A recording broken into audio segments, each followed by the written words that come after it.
to go toe to toe against the president. I can't wrap my head around someone who votes Republican. She advocate for feeding kids, they protect the ones touching them. Trump invading his own country with an army, what a joke. We remember Pearl Harbor by illegally bombing boats. But y'all thought we wasn't gonna do nothing but they think again. They only trying to scare out of running cause they think she win. Listen, thought I told y'all we ain't never scared. Now look who name on the docket. Got 2 words for every racist, bigot, living Jasmine Crockett. Everyone in MAGA isn't racist, yeah that might be true, but in all of history I never seen a Nazi flag be blue. So which side you wanna choose? Me, I hope my money goes to the side that isn't trying to say affordabilities. I hope she stand on business all 10 toes. Texas tough, don't need no more bad built, bleach, blonde, butch bodies moving forward.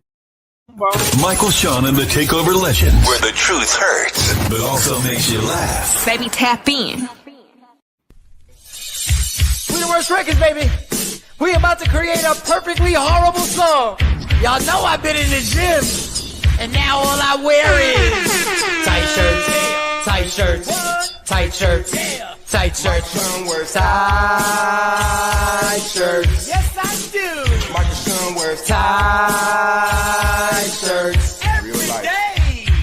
I wear tight shirts because I'm working out some. And if I wear the right size, you won't see none of my little cuts in my arms or whatever. Short sleeve tight shirts in any type of weather. People talking trans when they see me in the street. Your shirt's so tight, we can see your heartbeat. Man, clown me if you want, I'm sticking to my guns. And when the summer comes, it's gonna be fun. You can crack jokes and treat me like a jerk, but one day you'll see my 6-pack right through my shirt. And even if I wanted to, I just can't stop. I just might rock an Ezekiel crop top. Whoa. What? Did I take it too far? What? Yes. Whatever. Tight shirts in the morning at work and when I greet. I even wear tight pajama tops when I sleep. Tight shirts. Tight shirts. Tight shirts. Come on. Tight shirts. Come on. Tight shirts. Come on. Tight shirts. Every day. My son wears tight shirts. To the gym or wherever. Tight shirts. Tight shirts, tight shirts, tight shirts, tight shirts, Michael Sean and We the Worst Records, Pluto, Aristotle, and P. Skills have just destroyed or created another perfectly horrible song. Oh, good morning, ladies and gentlemen. Good morning. Oh, damn, everybody's in the building 9 minutes after the hour. That's on time for us, damn it. Clap it up. That's on time for us. Good morning. What's today? Today is December 9th as we speed race through December with a collision course for Christmas to pop off. We got Jay Blizzy. $2 Tuesdays. Good morning, Mr. $2 Tuesdays. Miss Parker was first. I see Asha. I saw KT. I saw everybody checking on Ash Bash and the little baby. Craig, what up, Craig? What up? What up, Craig? What up, Doc? What's going on, Dr. Aaron Smith? We ain't see you yesterday. You good? I was making sure you were good. Oh yeah, all good. I'm at Temple. I'm gonna head up to the court after this. You know, I'm learning about. Yeah, I'm learning the game, motions and all that. You got to file. They said your power is at the court's clerk office, not when you go in the court and they tell you you can't talk. So this is your time to talk when you can file all your motions, because once you go into court, you know, you ain't got no power.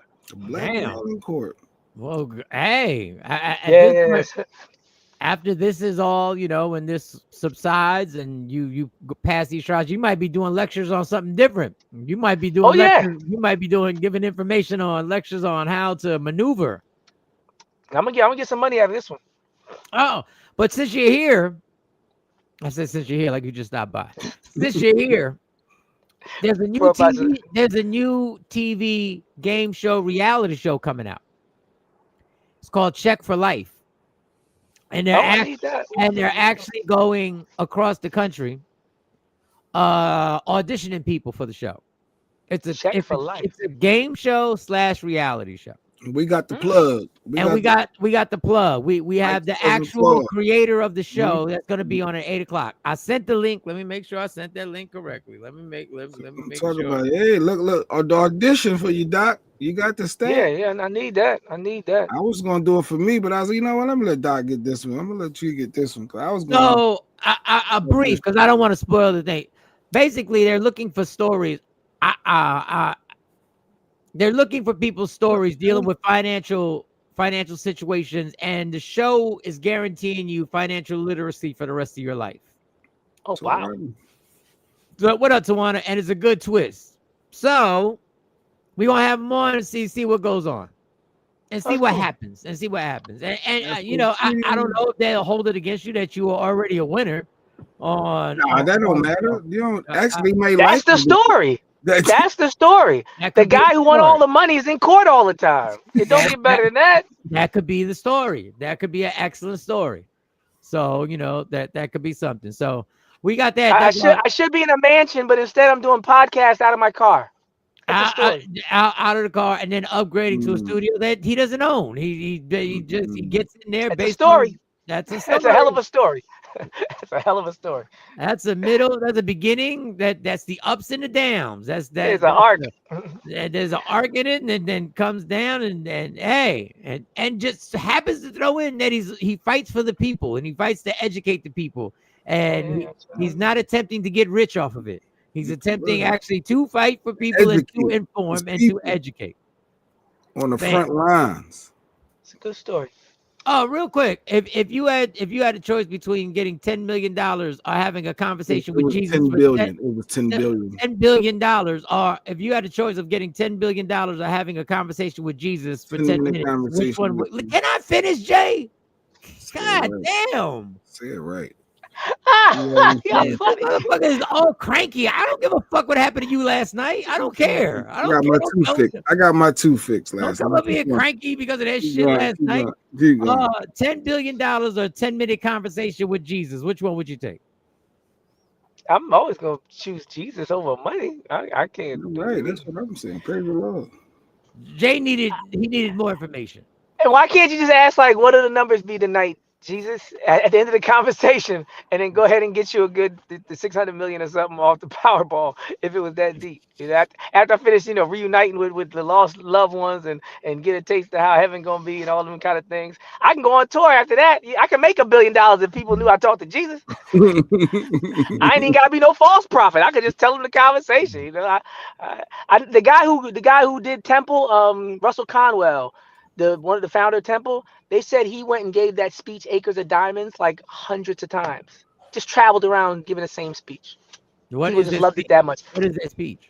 There's a speech called Acres of Diamonds, and it talks about, you know, how he looked out into North Philadelphia, and when other people saw squalor and poverty, he saw acres of diamonds. He had talks about visions of being on the Nile River and all these different things. He was just talking his talk, but it's like Kaya, My Neck, My Back. She's still touring on that same song. Like, people just want to hear the same thing over and over again. You know, it's like 30 years later, but Kaya's still making money. So if I talk to Jesus, I know I can make money off of it. I know I'd be good. Jesus got me. I don't know if Jesus would like you making money off of having conversations. I don't know. But I'll be killing it more. It'd just be my testimony. It will simply be share my testimony and love offerings. You know, I'm not going to charge anybody, but if anybody wants to know about me and Jesus, if you want to donate, it may be that might. Well, I don't know what Jesus is going to tell you. But I would have enough. I would have enough. I would say I would not need for anything at that point. So I would definitely choose the conversation with Jesus, because who needs billions? All I need is maybe 100 million, 50 million, like 30 million. I'm fine. Like I'm not young.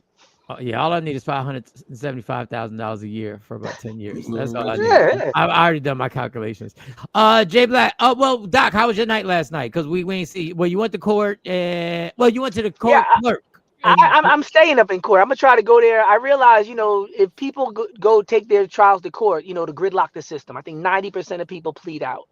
So all I have to do is be the squeaky wheel who is more of a nuisance than I am an opportunity. So if they keep seeing me and I keep filing and they keep having to respond to me and keep having to answer and set dates for me, somebody in that system is going to be like, get this effing guy out of here.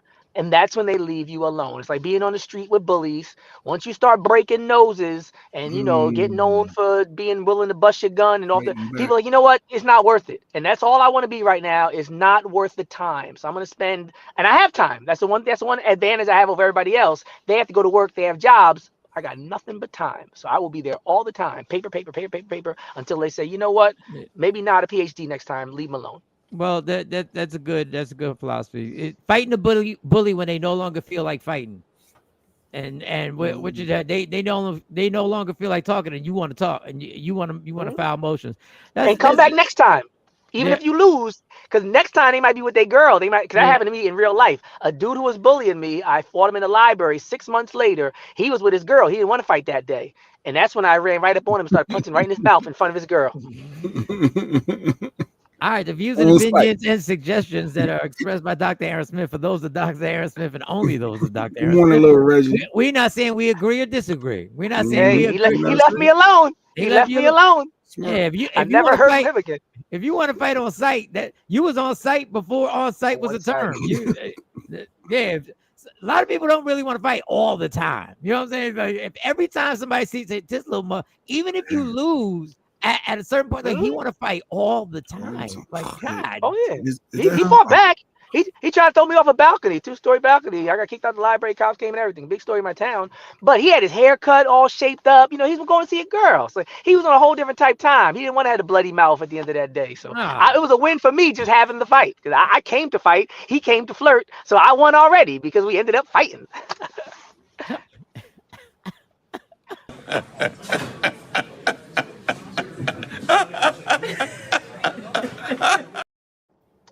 Just to bring you up to speed, Nikki has changed the name to Little Reggie because there was a guy named Reginald Smith who was running a $200,000 parking scam in Houston, and they got caught. He was actually at the arena that Beyonce performed in Houston, Texas, played football at. And then she told the story how she ran a place allegedly for $100,000 worth of merch, but she didn't get caught there. She got caught when she started selling the store coupons. Yeah, the merch was all took it too far. She got greedy, Doc. Oh, what's up with they always do.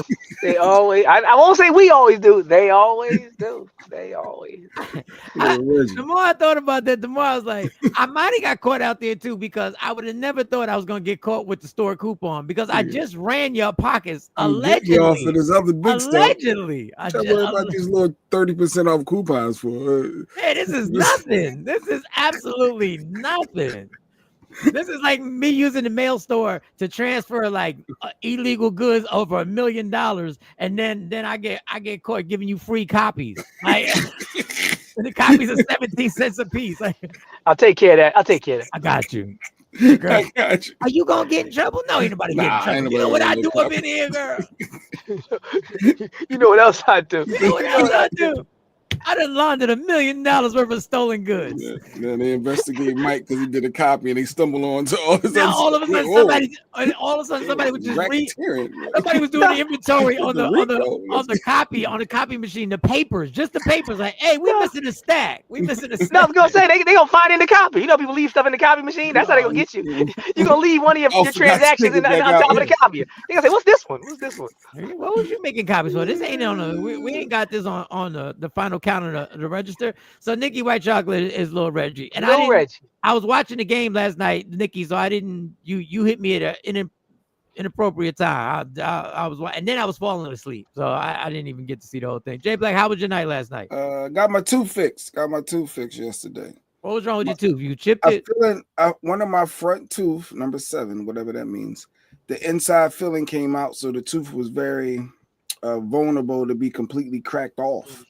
So I freaked out, ran to the dentist. I said, I know I ain't got no appointment, but y'all gonna see me. And it's the same dentist when I had the issue. That's what your ass get. The same dentist that called that you made a fucking scene. Yep. And now you want a favor. I'd be like, yo, I've been coming here for a long time. I need y'all. Yeah, we're gonna see you in 2 weeks.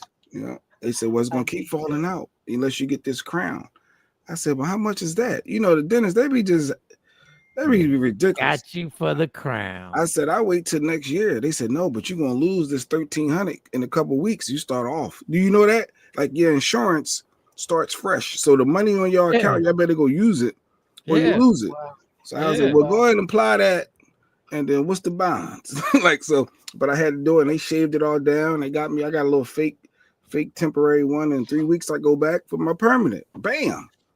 At the dentist. I don't need no problems with my teeth right now. I don't need no problems with my teeth. You got to get it done. You got to protect your teeth. You don't want to have no dentures as you get older, and then you putting them in and taking them in and out. You don't want that smoke. Yeah, that's why I stopped smoking crack. Just because of that. That's the only reason I stopped. That's the only reason I stopped. It was the teeth thing. It was the teeth. It wasn't the drugs. It was the teeth. It wasn't the drugs. Like I was having a great time. It was just. I saw what happened to other people. I said, "Why did that happen to your teeth?" He says, "They're crack." I said, "Well, goddamn, I'm gonna stop smoking this crack. I can't." Grandkids to be you need an inside plug to be a dentist. You need somebody to save you a lot of money if you got to hook up on the dentist. Man. So, Mike, what the fuck are you talking about? Oh, nothing. Just don't worry about it. Just flow with it. That'd be a good date option, huh? People always talk about, perks from dating different people. They be like, oh, if you date this person, you get this perk. You date this person, you get that perk for lawyers and free. People don't talk about that. If you date a dentist, you got the hookup, huh? If they're good. If they free, shoot. But if they are bad, you can be pretty good. You could marry a woman. Can marry anybody can marry a mechanic, and he could be a terrible mechanic, and your car never works. I'm talking about Craig.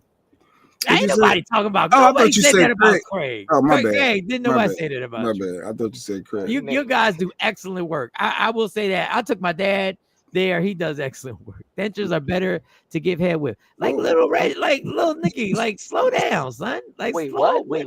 I guess the dentures, you take your dentures out is all gum. She's saying, what? Nicky grown. What are we doing? Nicky grown. How did you wake up today? She grown. She said, good morning. Good morning. Giving head is better with dentures. I think I started it with the smoke crack thing. I think we took it too far.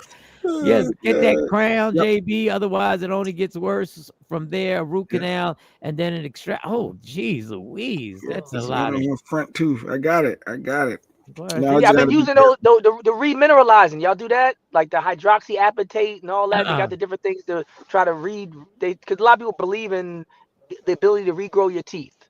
Right. So they have all these different things. Yeah, because even my mom had something where she didn't want to do the full procedure. I think they want to give her a root canal, but she's like almost 80. So I gave her some of that stuff, and she's gonna try it out, to see if there's something she could do. But some people say that it really works. They've been building their teeth back up. Yeah, getting me at 80 to get a root canal, you got a better chance of getting me to go get a gym membership. She ain't trying to do that. I'm chilling.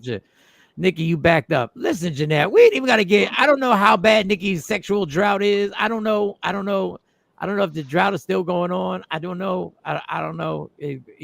Somebody wants to do Nick a favor. We family.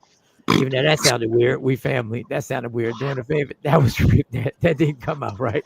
Sound crazy. We family. Man. That sounded very crazy. You know what? Let's start the show all over again. It's about to go down. Michael Sean and the Takeover Legend Morning Show is back Monday through Friday.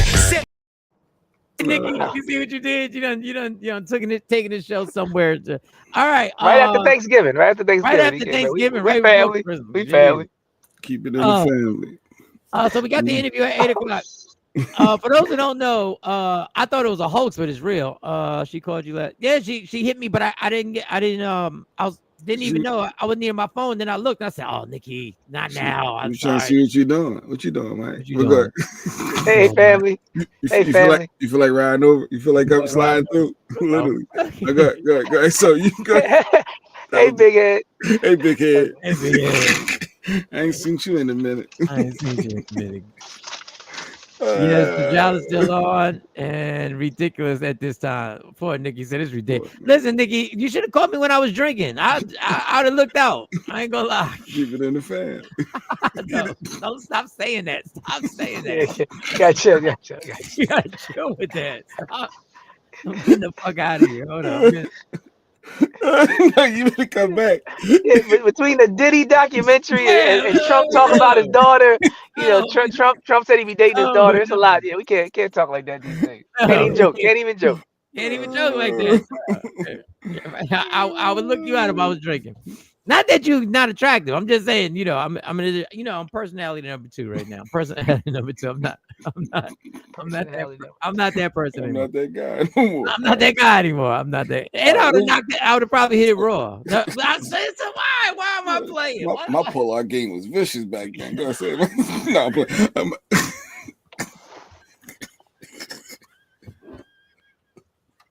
all right, so you got an 8 o'clock interview coming up.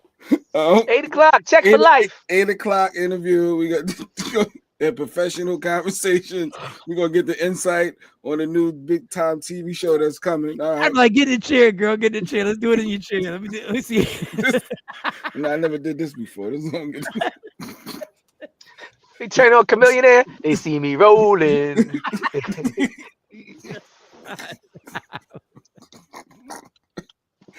Oh God! What just? I don't know what happened. KT, I don't know. Everybody, get your roll on. Everybody, get your roll. I got a whole mixtape. You know, back in the day, you made a mixtape for the girls. You got a whole mixtape. All right, so this is quick. Good. This is quick. This is really quick. I'm not gonna get stuck on this. I was trying to figure out. Somebody had watched the show and asked me to explain a certain conversation we had. I can't get into the conversation, but on the show. And I was trying to explain it, and I realized there's no way to explain some of the shit that goes on this show. Because we don't even be knowing. We don't know. ADD. Yeah, send you a link. Just send her the link. Send you a link. I said, just watch some more, and you'll start to get the flow. Just watch. Understand. Yeah. But did you mean this? I said, no, I didn't mean nothing by it. But I didn't mean anything about anything. And I realized I was lost trying to explain. And they were like, the guy Jay, he said, I said, yeah, he probably did. I said, he probably did. Don't put that on me. And the simple questions like, why did he say it? I don't know why. That's what he felt at that time. Like, why did he say keep it in the family? They're not. We can't explain that. Who's related? Who's related? Yeah, who's related? And why do you? Nobody's related. Nobody's related at all. Nobody's related at all. Was that the hooker show? Was that the hooker show we did? I don't know. I have no idea. I don't even get it. I didn't call her a hooker, but go ahead. Keep going. And then the funny thing, the person explained it, and they were right. I was wrong. Mind you, I do the show. I'm on the show, and their explanation was better than any. I was like, oh, you got a point. I said, I guess I would have taken it. There's no way for me to defend that. I don't know. Oh, so when we have our guests, we have to be on our best behavior. Nah, do your thing. It's not like I'm gonna get on the show. Like, do your thing. I don't ever want you. Yeah, you want to keep it professional because if this is a legit show that can help people financially, like I think you should be professional. I mean, y'all act right with Kamari. Just act the same way y'all just do you. Don't because you know when things go wrong, when people start adjusting and trying to figure out what's the right way to act. You're not. Just be your authentic. That's what I'm talking about. And just fail like that if you fail. Like, for the most part. Don't talk about giving head with dentures. All right, let's not talk about that. Yeah. We ain't talking about. We can leave a couple things out there. When the guest, I got a story. So I got a story. Yeah. Don't bring I got that an arc. I got an arc for you. I got a story and an arc. Don't bring that up. No. All right, so the Diddy saga has gotten even crazier. Oh Lord. So 50 was performing at Club 11, and Diddy sent a bouquet of flowers to him. Word. And allegedly, from the comments and everything, they were funeral, the type of wreaths that you send to a funeral. Oh, not them kind of flowers. And 50 in pure 50 fashion said, what type of gay shit is this? He said, skip the foreplay and get busy. Let me see. You got the clip? No. It's not even a clip. It's an actual. It's just a post with the picture. He posted it. Let me read. Let me see if I can find what it actually says. And people were fearing for 50. And 50 said, "I'm 90s grimy," and he basically said, "Do something." So here I got the caption. Here I got the caption. Hold on. I'm a cat, so I don't mess up. Come on. All right, here we go. So Diddy sends 50 Cent flowers after explosive doc. So he posted it, and it does look like something you sent to a funeral. And hold on, let me turn this down. Diddy sends. So it says 50 Cent on the caption. He says, "What kind of gay shit is this, Diddy? Send me flowers at Club 11, LOL. Why all the foreplay? Get busy. You know I'm stupid." And then he added, "I'm 90s grimy." I don't know. I didn't expect that. Now, why I didn't expect it, I don't know. So now there's a AI. I think this is AI. I'm pretty sure this is AI. But after that leaked out. Well, not leaked out. It was posted. It wasn't a leak. What his name? 50 actually posted the shit. Is that what you got it right there? Okay, yeah, that's the flowers. Yeah, that's not no roses. Yeah, it's like a wreath type of. Yeah, okay, I see it. So in the comments, people were like, "Yo, keep the strap and be careful and whatever." And then this came out. This I guess 3 steps on why he's not scared. Streamer, do I have what the fuck did he? Oh, right here it is. Here it is. And I think this is AI. But I don't know. Because a lot of getting revenge from Diddy. I've got 3 moves that make sure he'll never be able to come after me or my family. First, I personally reached out to the victims' legal teams. The real reason he's not getting out is those buried cases behind the scenes. I provided legal funding for 7 victims who had been silent for years and brought in the top criminal attorneys in the country.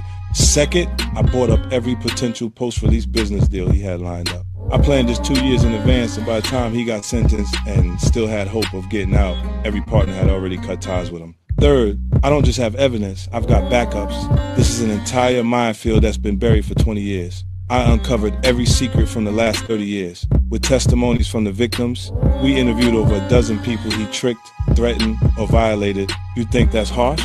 No, he destroyed other people's lives for decades. I'm just making sure he spends a few extra years in prison for it. I'm not afraid of his people, not afraid of his threats. I know he's still in there fantasizing about a comeback, but the truth is, he's never coming back.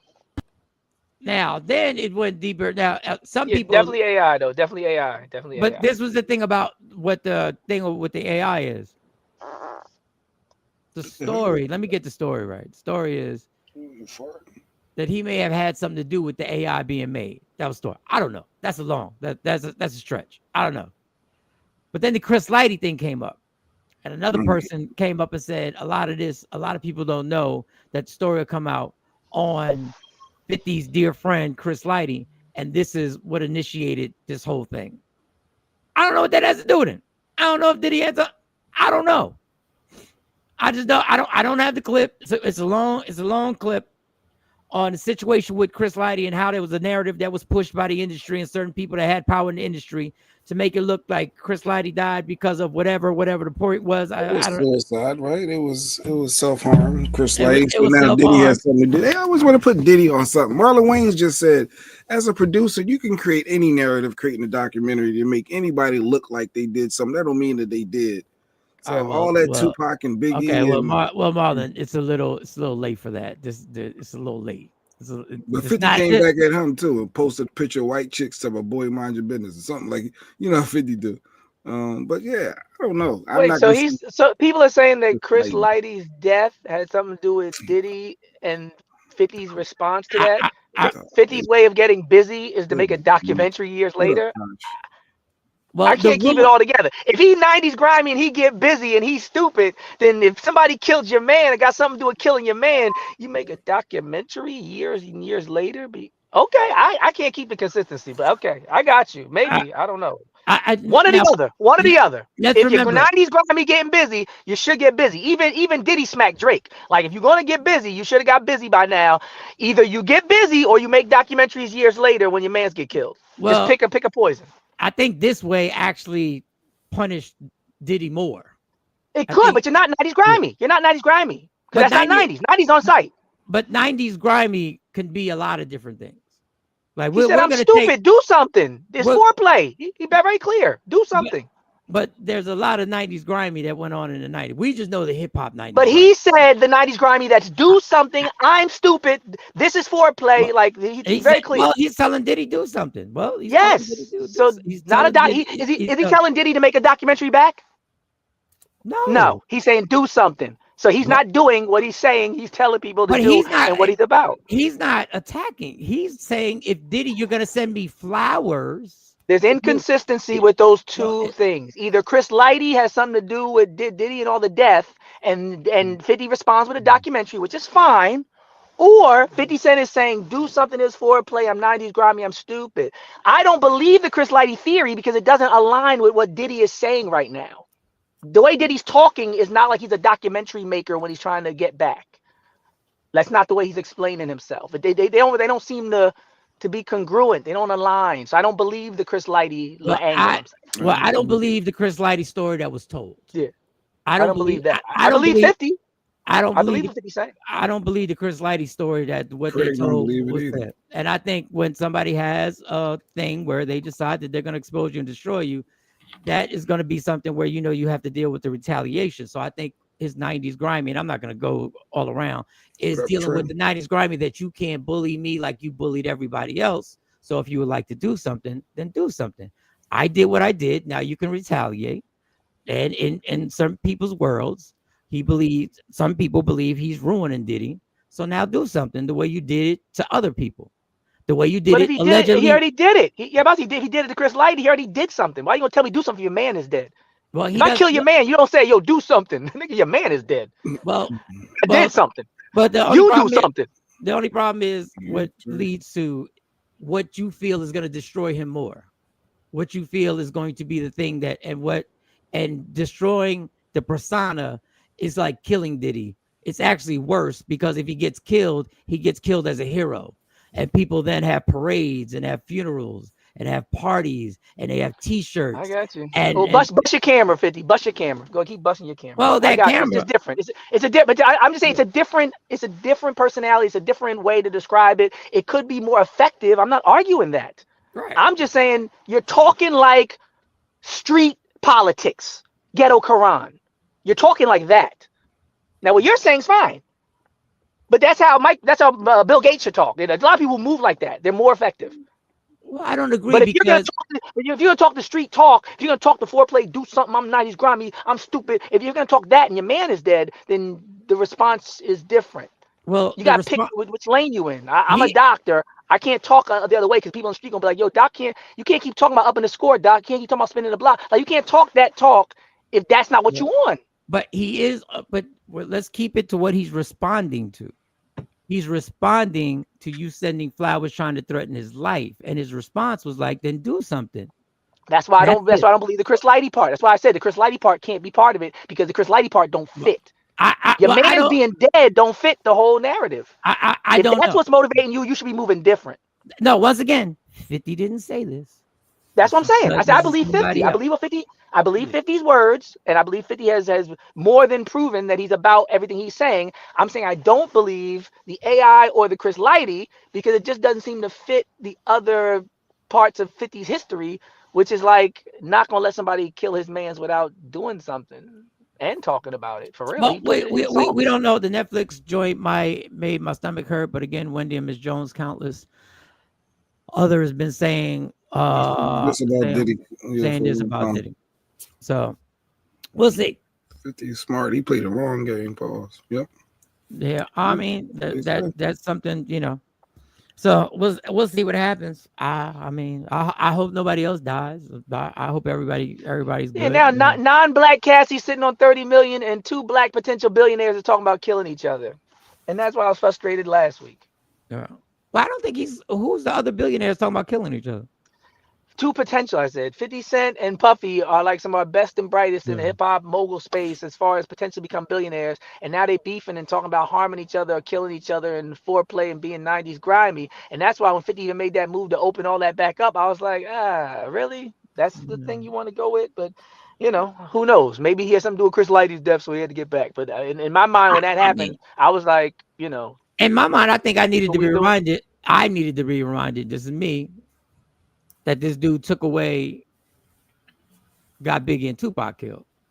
Allegedly. I don't believe that either. So when I this is just my opinion. If somebody's gonna bring it to the light, bring it to the light. And that's probably selfish of me because I fell for the bullshit. I fell for every little step you take. I fell for the we ain't had nothing to do with this. With Biggie's estate, this debunking he didn't pay for his own funeral, did that still change your mind? Are you still gonna go with 50's narrative? Because when you lie about that, don't that takes your credibility away a little bit? It depends on who you want to believe. You want to believe every artist that ever worked with him? You want to believe that every person, or but you is the going to believe? saying the Michael Sean estate said that no, he didn't pay for his own funeral. But let's remember, Miss Wallace has passed, and she's the one who fought Diddy. So now everybody's compromised. That's all I'm saying. So I don't know. Yesterday, a judge allowed a lawsuit against her to proceed in this saga as she's been dodging the process servers, so she'll be in court. This is not over. I guess he's talking about Cassie. Yeah, maybe. I don't know. He could be talking about Cassie. And Tosh said Diddy's definitely done. Tosh, he will be back. After time goes by, everybody bounces back. I think this is a different time now. This is not an R. Kelly time. This is a different time where too much TikTok and too much social media has made it. Now I don't think he's gonna ever be broke. I don't think he's ever gonna be a star. But he's infamous. Dave Chappelle said you can disappear, but you turn from a star into being infamous. I think the infamous thing is probably gonna be the label that he's gonna be. They said OJ was done, and when we saw him, he had an aura, right? Everybody was still flocking around OJ, right? OJ is done. He ain't never coming back. And once again, this right here wasn't there to remind you every second of the day. The cell phone wasn't there to remind you. Well, sorry, the boxing joint. Yes, I think Puffy did something with Pocket Vegas. Oh, I mean, yeah. And I'll talk. We can talk more about it. But I think that's why 50 knew in order to attack Diddy, you have to attack him in this type of way, the same way he attacked people in that type of way of controlling the narrative and controlling everything around the person and making sure that they felt like they were in the corner and I had every control of you. Well, we'll see. We shall see. We'll see. I got another thing that we're gonna do later. I don't know how later. We might hold it till tomorrow. Where this lady is going at streamers. Sean says so we don't listen to anything bad. You remember R. Kelly went to I ain't listening to R. Kelly. People still was listening. But is that what we doing, Mike? We not listening to I will say this. I don't listen to Biggie. So Biggie comes on, you turn the station? Well, I don't know. I don't listen to stations. I'm thinking like Sirius Satellite. Like, when you I don't by choice. I'm not gonna be like, oh, I gotta turn it off. That's just not my thing. Okay. And I think Biggie is supremely talented. I think he died young. And I think he was about to, if we'd allowed him to live till he was 30, 40, I think we would have seen the evolution of him. And I still think he's one of the greatest that ever did it. You listen to, as vile as that Ready to Die album is, and as much as is really not stuff that I want to put into my mental, I can still listen to the creativeness and listen to a masterpiece of violence and disgust and of a game being promoted. And that's why I think the greatest song he ever made was the Suicide song at the end, where he admits all the shit he did made him a piece of shit. Yeah. Like if you listen, that song encompasses everything that he's just said. And he's admitted that this is the depression that he's in. Just me. P. Diddy, Puffy, Sean Combs has lots of blood on his hands. Everybody has known for many years that he is diabolical. Yeah. Well, speaking of diabolical, Trump was at a FIFA event, the FIFA World Cup, and he shouted out the first lady. And then he shouted out first. Okay, he shouted out but I just want you to look at her reaction when this is. By the way, I want to thank, my family, my great First Lady, Melania. You're right here, and thank you very much. Stone cold. Oh my God! Pan the camera. Yeah, by the way, I want to thank, my family, my great First Lady, Melania. You're right here, and thank you very much. So precious. You dumbass nigga. You dumbass nigga. She hates God, it. pan the camera away. I have never seen someone more unhappy. She hates that man. That's her husband. What is the like? Stop. Stone face was like real. in a weird, in a weird way. In a weird way. Just follow me. In a weird way. This has to be after you become the president of the United States. You are allegedly the most powerful man in the world. After everything you've done, you think I have made it to the top of I'm at the mountain top. I have everything people you could ever want. And this is the woman that you want to thank, by the way, my family, my great First Lady, Melania. You're right here, and thank you very much. Yo,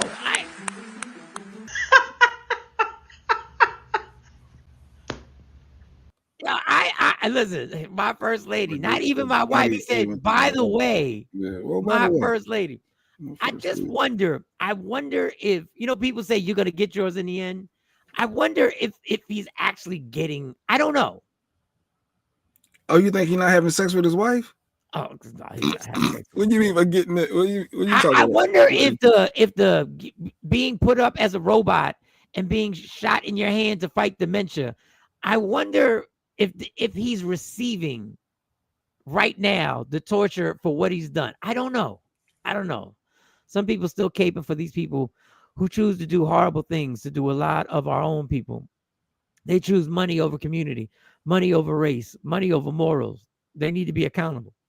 But in a way, I'm like, is he getting everything back right now? What do you mean, like his karma? Like, yeah, like is everything like it has to be a torturous life to be prodded and to doctors that have to shoot you up and you're fighting the beginning stages of dementia allegedly, and you're still being propped up. No one loves you.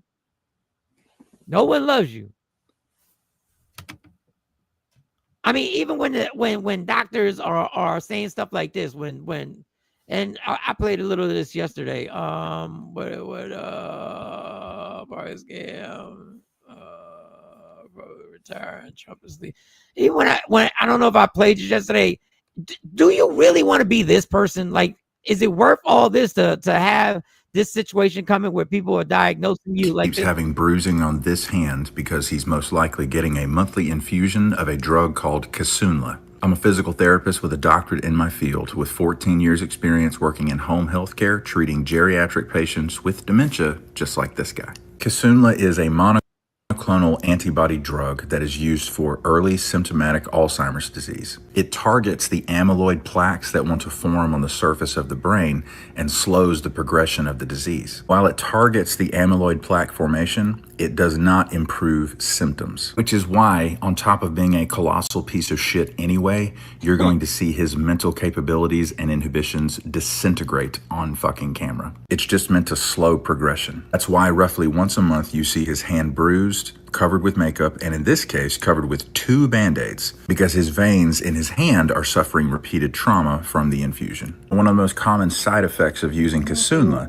is called ARIA, or amyloid-related imaging abnormalities. These include swelling of the brain or bleeding on the brain. A small bleed on the brain is most likely what happened when he disappeared over Labor Day. So don't need to worry about me getting revenge for Diddy. Bad. I've got 3 moves that make sure he'll never. My bad. That ain't nothing nice. That ain't nothing nice. So it's just a question.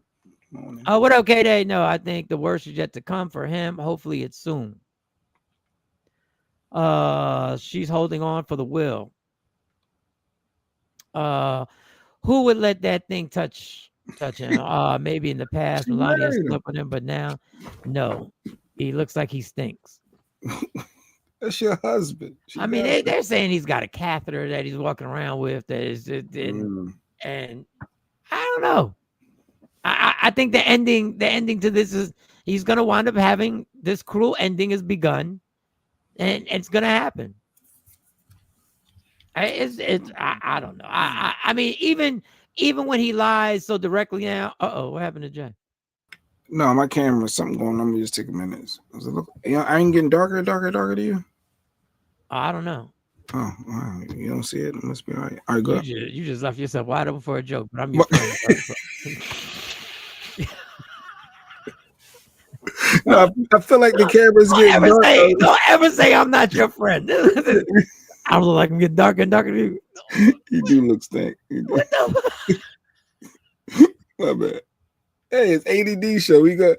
What is going on today?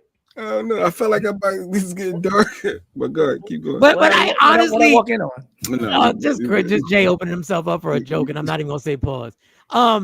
I was just saying the destruction of what he's going through. I almost feel like Trump is getting. I'm not totally into the karma thing, but is receiving his punishment while he's on Earth, and I see it happening. And the more I see these stories, the more like it's being taken care of. And it's sort of what you said. You said for a long time, Doc, that things are being handled, and people are being handled. Because the more I'm looking at it, the more I'm just like, wow, it almost feels like this guy's gonna literally physically, his face is gonna just come apart at some point in front of us, and shit is he's just gonna melt. Raiders of the Lost Ark. Raiders of the Lost Ark. It's just gonna melt in front of us, and I'm like, wow, that's hell like. A billionaire you wouldn't want to trade places with. A billionaire that you would never want to trade places with. I don't want nothing he got. And I've said this about a few people. I've said this about Kanye. I would never want to trade places with Kanye. I would never want to trade places with a bunch of billionaires. But it is a. What, did Jay leave for real? Oh, he back. I just tried to read. But his dementia has gotten kicked up where now his lies, he can't even keep the lies together. Like he can't keep what he said a week ago. Video of that first boat strike on September 2nd, but not the second video. Will you release video of that strike so that the American people can see for themselves what happened? I don't know what they have, but whatever they have, we'd certainly release. No problem. You said you would have no problem with releasing the full video of that strike on September 2nd off the coast of Venezuela. Secretary Hegseth now says... You said that. I didn't say that. This is ABC fake news. President, you released video of that first boat strike on September 2nd, but not the second video. Will you release video of that strike so that the American people can see for themselves what happened? I don't know what they have, but whatever they have, we'd certainly release. No problem. You said you would have no problem with releasing the full video of that strike on September 2nd off the coast of Venezuela. Secretary Hegseth now says... You said that. I didn't say that. This is ABC fake news. Look, I will say this. I'm not defending or making anybody better, but I'm gonna contradict myself. At least the Democrats tried to hide Joe Biden. At least they tried to hide him. Yeah, Trump need a bunker. At least they were like, we only let him talk when he absolutely has to talk. I don't know why I almost got like Trump. I don't know why I almost turned into Trump. They don't give a damn about him. They just keep pushing him up there. And they're like, just keep going. Take this shot. We're gonna shoot your hands up for the dementia, and it just go. They don't even have a script for him to read or anything. What did they say? I don't trade. What was that comment? I don't want to trade with billionaires, but let me get the money and see if it changes my life. Or It's like the Dave Chappelle skit. Charlie Murphy said I did this. The minutes later, I remember doing that. Like, what are we doing? Like, the Rick James, said, I didn't do it. It's okay. And then it said fake news. Wow. And they gonna let them get this off. Well, keep it going till the midterms, please. Keep him in position. Keep Trump right in that seat. Don't give us no substitutes. Don't give us no plans to change. We need the midterm elections with him lying and best friends with pedophiles and bombing people and lying about it. We need all of that. We need all of it together so we can just sweep him out, lame duck, no power. They said Mike Johnson even leaving. Y'all heard that? Mike Johnson got to get out of there. I don't know why Mike Johnson said they're not going to take my gavel. I'm leaving. He said, I ain't going to watch no Hakeem Jeffries and nothing be taking my spot and I sit up under this nigga. Like, no. Mike Johnson signaled that he's going to be out just like Marjorie Taylor Greene is out. Nobody want to sit through the lame duck 2 years of Democrats getting their get back. So well, here's another report about other Republicans bouncing out exactly what you're talking about. Now, Puck News is reporting that up to 20 Republicans in the House of Representatives could retire in the next couple of weeks. Why is this big news? Well, because Mass retirements happen in a political party when they know that they're not going to win the next election. You see Democrats retire often when you expect Republicans to take the House, for example. And now you have up to 20 Republicans on top of all of those who have already retired, which are many, retiring in the next couple of weeks. And what's big is that many of these Republicans are actually in safe districts, which means that they know kind of the writing is on the wall next November, that Democrats are likely to take the House, and they don't want to serve in the minority. Now, the real question here will be how many of them retire before November? Because ultimately that will determine whether or not Mike Johnson has enough votes to remain speaker between now and the elections. We're going to learn over the next couple of weeks what this means for the House majority, but there looks to be a mass exodus, and it's coming fast. So and this is going to sound very fifth grade, y'all. So bear with me, Jay, bear with me, Doc, bear with me. I assume, now this is going to sound really dumb. This is going to sound dumb. When you have actors in a play, what do they call the actors that just in case you get understudies? Understudies. I always thought that there was an understudy to this, that when these Republicans retired, that there was somebody's job, like the vice president. Oh, something happens to the president, the vice president pops up. I thought I didn't know if a Republican retired, they just lose that seat. I had no clue. Now, that may sound ridiculous to y'all. It may sound crazy to y'all. But for some reason, I thought that the government had a plan in place in case people retire and they decide, well, you take over until the end of the term. I didn't know when somebody just retired, nobody has the job. Well, that's what happened with the Supreme Court. Remember, that's why people were mad at Ruth Bader Ginsburg and all that. And people that were sitting in the seat until they died, because they were like, yo, if you retire now, we can, put somebody else in there, the open seat. That's what it's called. So even with Supreme Court justices or politicians, you can be strategic with that too, But the problem now is people are being strategic for themselves. They're being strategic for their own personal career options. Everybody has health coverage for life. Everybody's fine. They're just saying, I don't want to go through the fire of what I've been dishing out. I can't take what I've been dishing out. You thought I was here to serve the people. I'm here to make sure my pockets are right and I'm comfortable. That's why Marjorie Taylor Greene made sure her retirement was right before she stepped down. So a lot of these people have been acting like, I'm for the people, I'm for the people. Then they're like, oh, it's about to get difficult. I'm out. But what that creates is an open seat. Sometimes they have special elections and all that. But okay, they had special elections, guys. That'll be a lot of special. And Oshabu, no, yeah, that's what I said. They ain't got no seat fillers. They got them at the Oscars and the Grammys. They ain't got nobody who just comes fill the seat till the time is up. And they just not allowed to make no decisions. They post up. All right, I think our guest is here. The funny thing is, I am so unprofessional. I never got to guess his last name. So listen, there's a new show that's touring the country right now. It's throughout the country, Houston, Dallas. They have a stop in New York. They're looking for people to audition for a new show called Check for Life. Okay. Now I got a quick 30-second synopsis of what the show's about. But the creator of the show, who is searching out people, who is doing the auditions, we have him on the show. And I know his first name, so I apologize. We're gonna get his entire name. Jay, bring him up. Bring him. Good morning, TB. Welcome to the show. Terrence is in the building. All right. Good morning. Can you guys hear me okay? We can hear you perfectly. Terrence, what is your last name? Bradford. Terrence Bradford. First of all, thank you for taking time out. I know you are running around this country trying to find the best storylines and the best people to bring your idea to life. Explain Check for Life for us. Explain for us. Well, first, I want to thank you guys for giving me the opportunity to come on, man. I love to see, what you guys are doing. I'm excited to tell you about this. The show is, how do I say it? It's going to be different, right? You guys have seen reality shows before. Right. Jay watches every reality show. Jay Black we're taking him to rehab. We're trying to get him off. He watches every reality, everything. This is going to be a little bit opposite. So if you can think of Shark Tank, Apprentice, Survivor, American Idol rolled in one, but instead of having to jump out of airplanes and trees and sing and dance, it's going to be about financial literacy.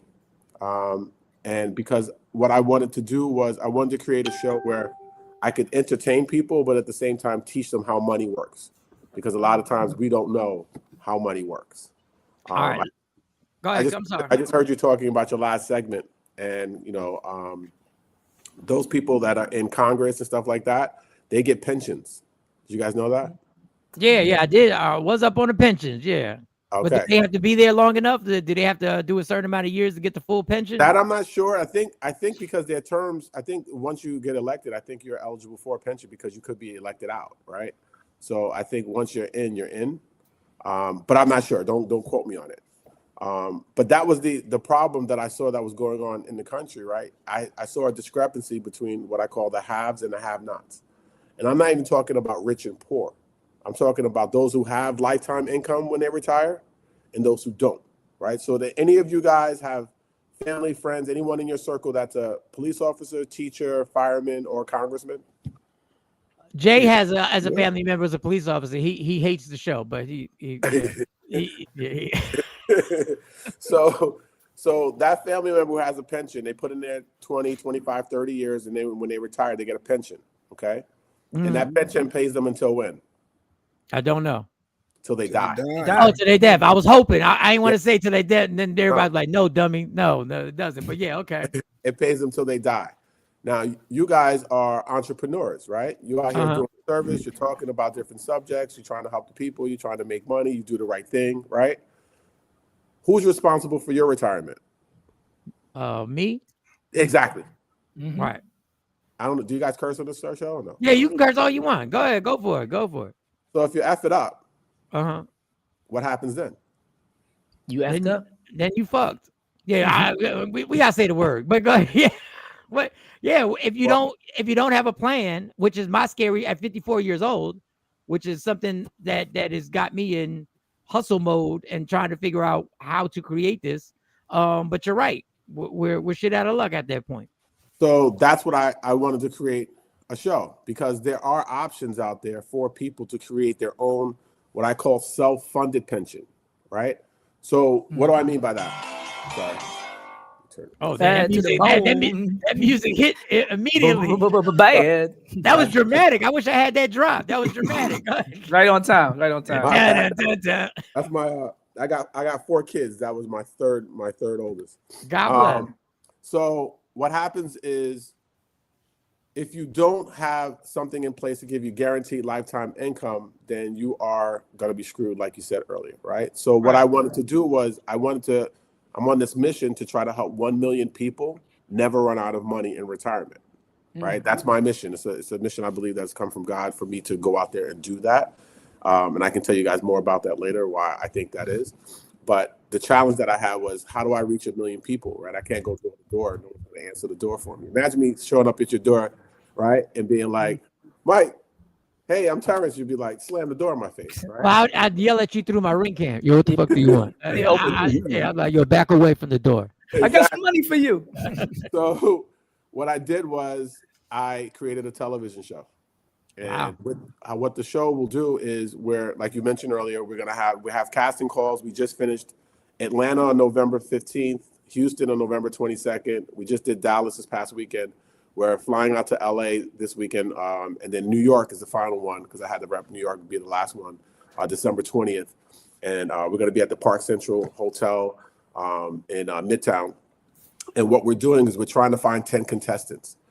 And once we find those contestants, as soon as you're identified as a contestant, you become one of the final 10, I open an account for you, or the show opens an account for you. And it's a check for life account. So what happens is, we're going to be working with different, some of the largest insurance companies in the world. Like, you guys have heard of maybe Mass Mutual, New York Life, right? We're going to be working with some of the largest companies in the world, because they have products that people don't know about, that I'm going to make people aware of, that you can start for as little as $5,000, right? So you put in $5,000 and you can add up to like $10 million. And then when you're ready, you turn it on and it'll pay you a check for life.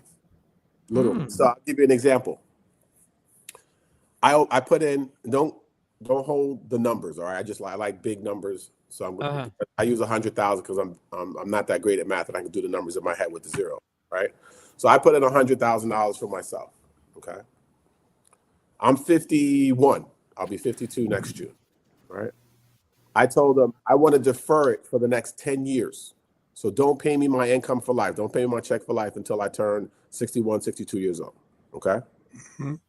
They said, all right, well, if you do that, we're going to pay you $1,000 a month until you die.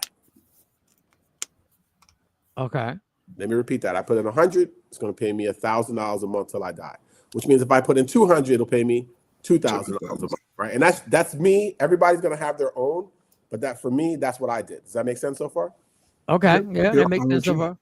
All right. So $1,000 a month is $12,000 a year. That's Right. with me. Okay. Yes. Got you. Got you. So that means when at 61, when I turn it on, right? 9 years later, because 9 times 12 is 108. Okay.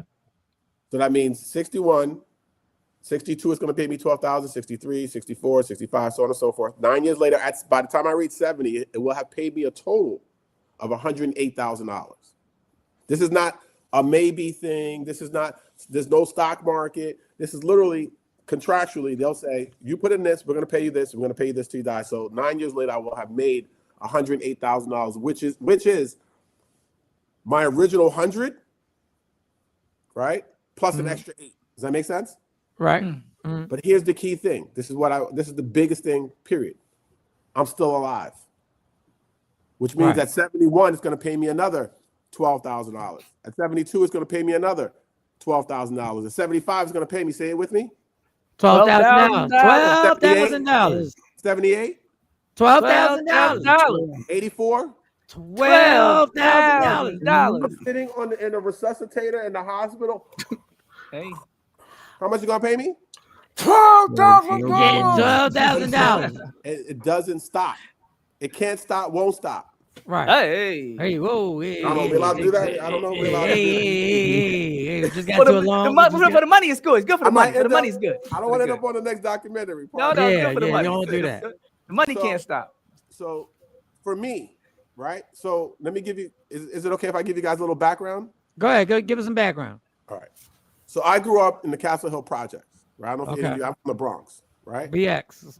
And I grew up in the projects, single mom, raising me and my sister, worked 3 jobs to make sure that, you guys still there? I lost you. Yeah, we're there. There you go. To make sure Jay that tried to get dramatic. Jay tried to get dramatic and put you in the solo. Let me speak to the He changed camera angles. We do that. That's one of the little technology things that we do have. We do that. I've been on a few podcasts. All I got was one angle. Yeah, that was you just hit all our angles. We met our angle limit right there. You got all we had. We got all we had. Listen, the ladies out there see the dimple. You know what I'm saying? So I grew up in the hood, and I'd never learned about money. I didn't have anyone teaching me about money, but I was blessed enough to end up on a path where I ended up on Wall Street, and I've been in the financial services industry for the last 30 years, right, since 1996. And so I've learned all these different things. I've done, decent for myself financially, and I just kept having these dreams about the show. But at the time, I was like, I'm making money. I'm making pretty good money, and I'm like, why am I having these dreams about doing something like this? I'm not going to stop what I'm doing, making money, right? If I'm making a 6-figure income, why am I going to stop doing that to go do some TV stuff that I have no idea about? Does that make sense? Yeah. And so fast forward, so a series of unfortunate events happens where because of the color of my skin and somebody saying something about the color of my skin and so on and so forth, I no longer was in that position. I'll leave it there if that's okay. Okay. And so, which forced me to kind of scramble. I really want to know what really happened. I mean, I did say it was okay. I'm not at this time. I'm not able to talk about it. Oh, so it's not. Oh, so this is. Oh, okay. All right. Don't talk about. Don't mess everything up for us. So go ahead. There you go. All right. I get it.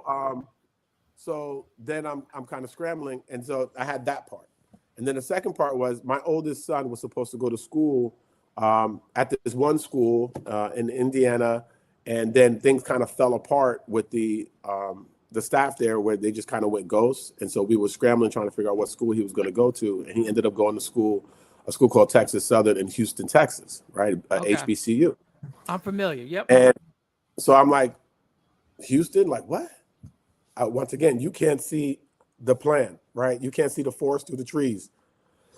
And so I'm going to visit him at his school for his birthday, right? He was turning 18. I wanted to go visit and take him out for his 18th birthday. So I'm flying to Houston. And while I'm at the airport, I run into Spike Lee, right? And so, The hell? What? like, yeah, Okay. just randomly he was hopping on the same plane as me, you know, which I wouldn't Okay. have been on if my son went to school in Indiana. Does that make you guys? Yeah. But God. Won't he do it? Won't he There do you it? go. Won't he do it? Go ahead. All right. So I'm sitting there and I'm like, oh, snap. I said, hey, what's up, Spike? I was like, yo, love the movie. I just done the movie with Denzel, right? Highest to lowest. Right. And he was like, oh, you saw it? I was like, yeah. I said, I've been a fan since, you know, She's Gotta Have It, School Days, you know what I'm saying? Like, I know your movies. Like, I'm a big fan. And so he was like, oh, do you mind? He said, do you mind if I take a picture with you? And I said, do I? Hell yeah. So we take a picture together. Then he sits down and talks with me for about 45 minutes. Really? And I'm telling him about the different dreams that I've been having in these shows. I was like, I want to do the show. And here he was like, whoa, Terrence, do you have it in writing? And I was like, no, I just have this. He was like, no, listen, sounds good. Stop, write it down, copyright it, and here's my personal email address. Then send it to me. So I was like, okay, cool. That forced me to go from just having these dreams to putting it in writing. Right. Sent it out to him. As people was like, he really likes it, but he's really, really busy because he's been doing all this. He got to do all this press for the movie. Then he's got another project coming up. You have to just be patient with us and wait a little bit. So I'm like, I'm not patient. I can't wait. So then I just continue moving forward, raised some capital, got some money, so on and so forth. But here's how the minute little details of how God works. So because I saw that movie, any of you guys saw the movie? No, I didn't. What, Highest to Lowest? Yeah. Highest to Lowest, yeah. Oh, yeah. So you remember, I don't know his name. I can't remember his name. But because I saw the movie, he ended up on my Instagram. The Spanish dude that was yelling, "Let's go Yankees, Red Sox suck." I forgot his name. He's real loud. He was on that train scene that they were on. I forget his name. But you've seen him. I think it might be an actor, a comedian. I'm not sure. So the Yankees had just lost to the Red Sox in a playoff game.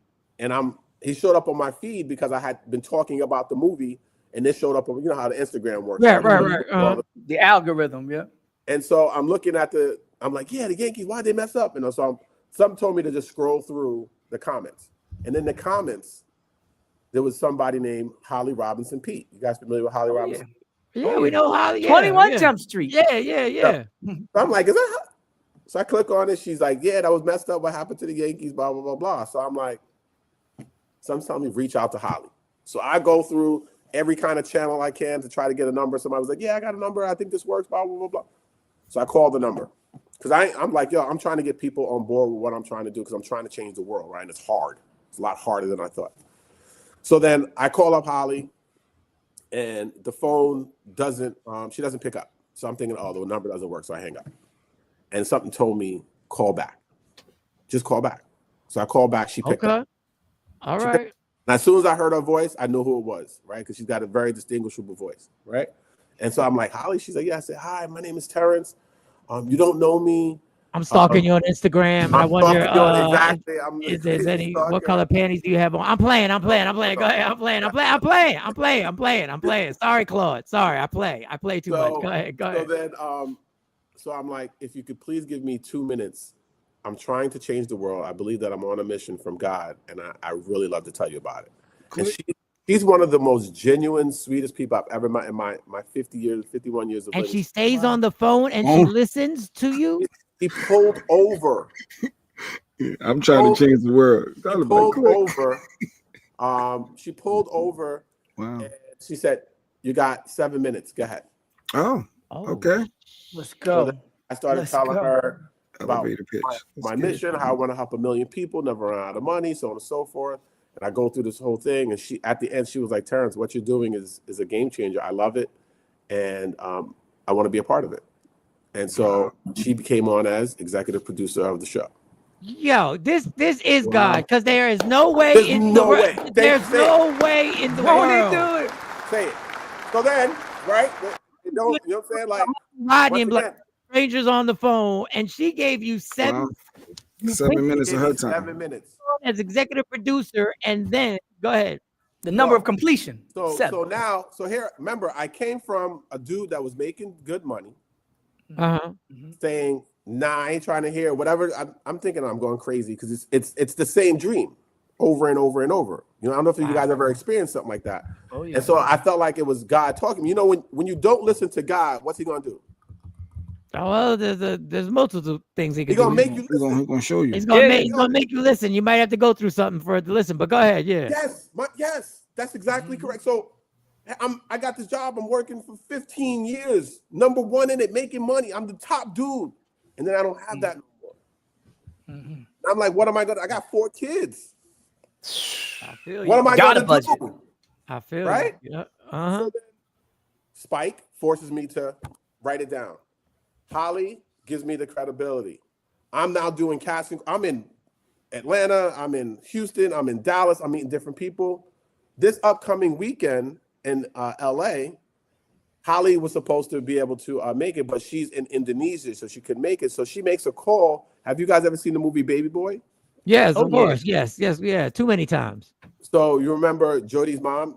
Her, she was also Sheree in House Party. Yeah. Okay.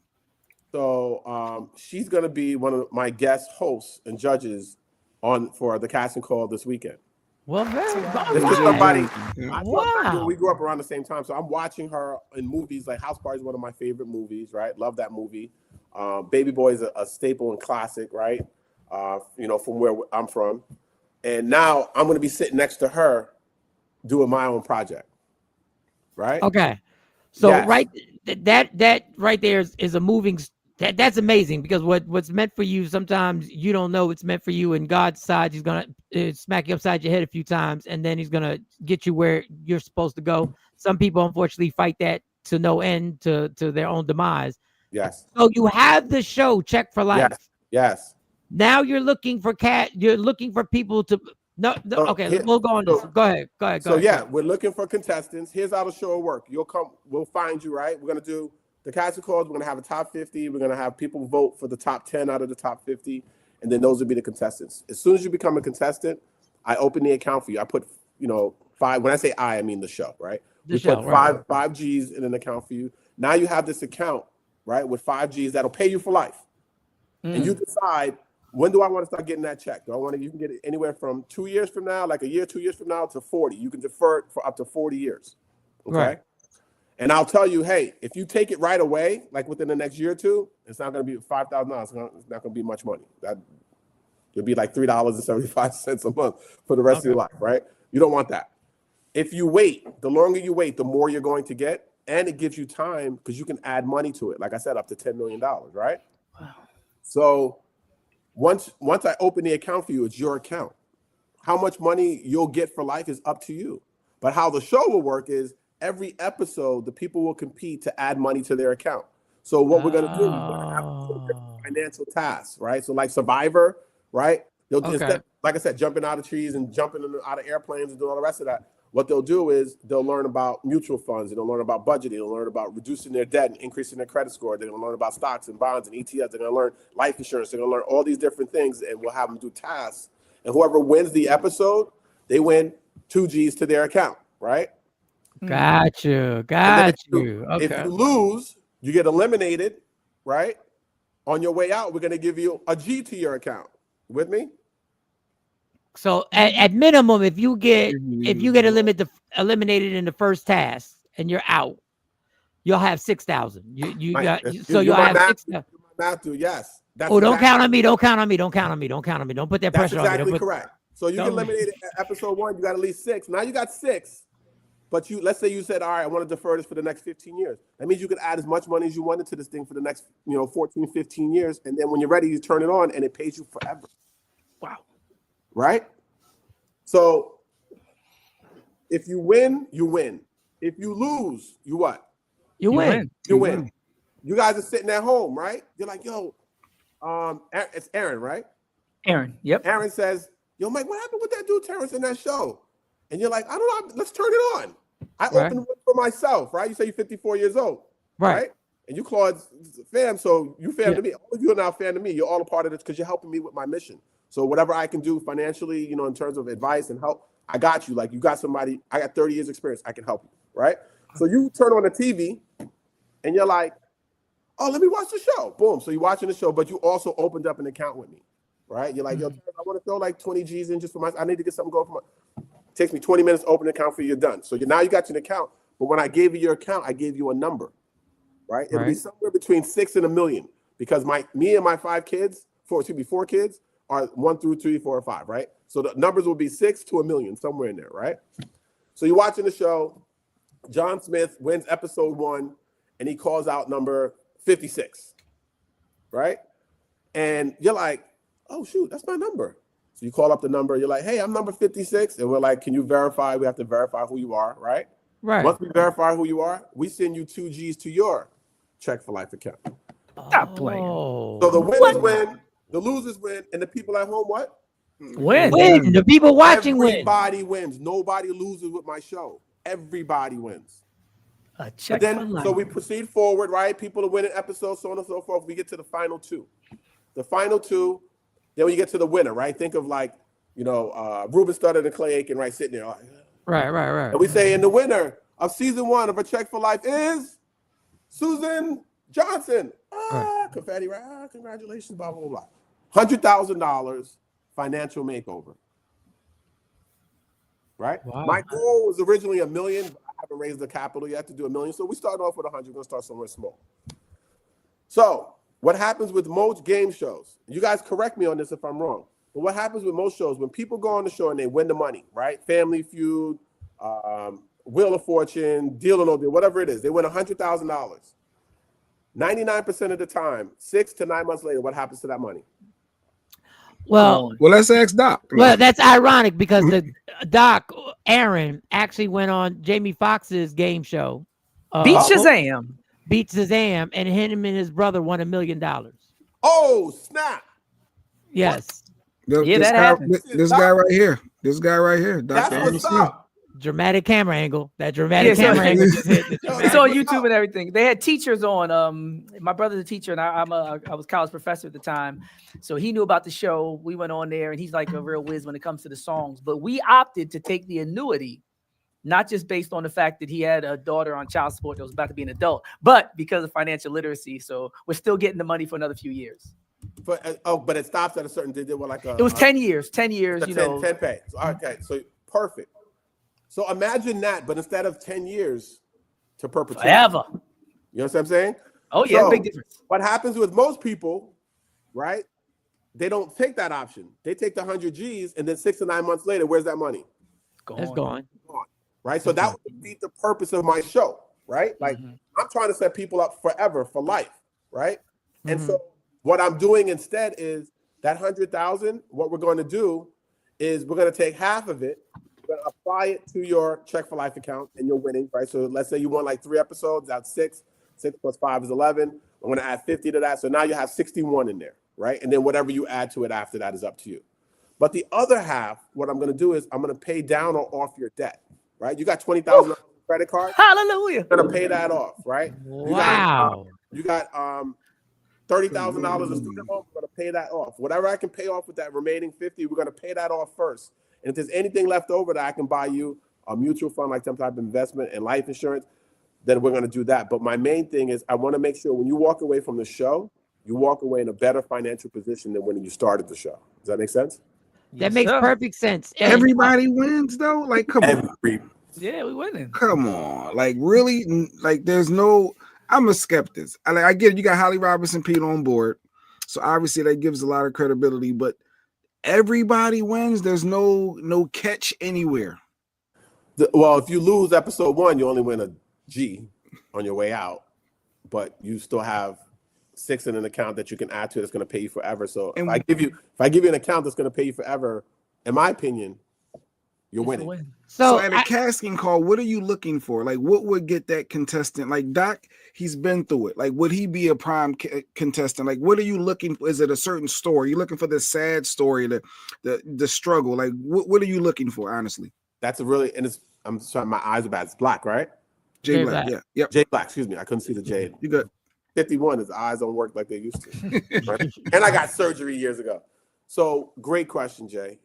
What I'm looking for is what you just said.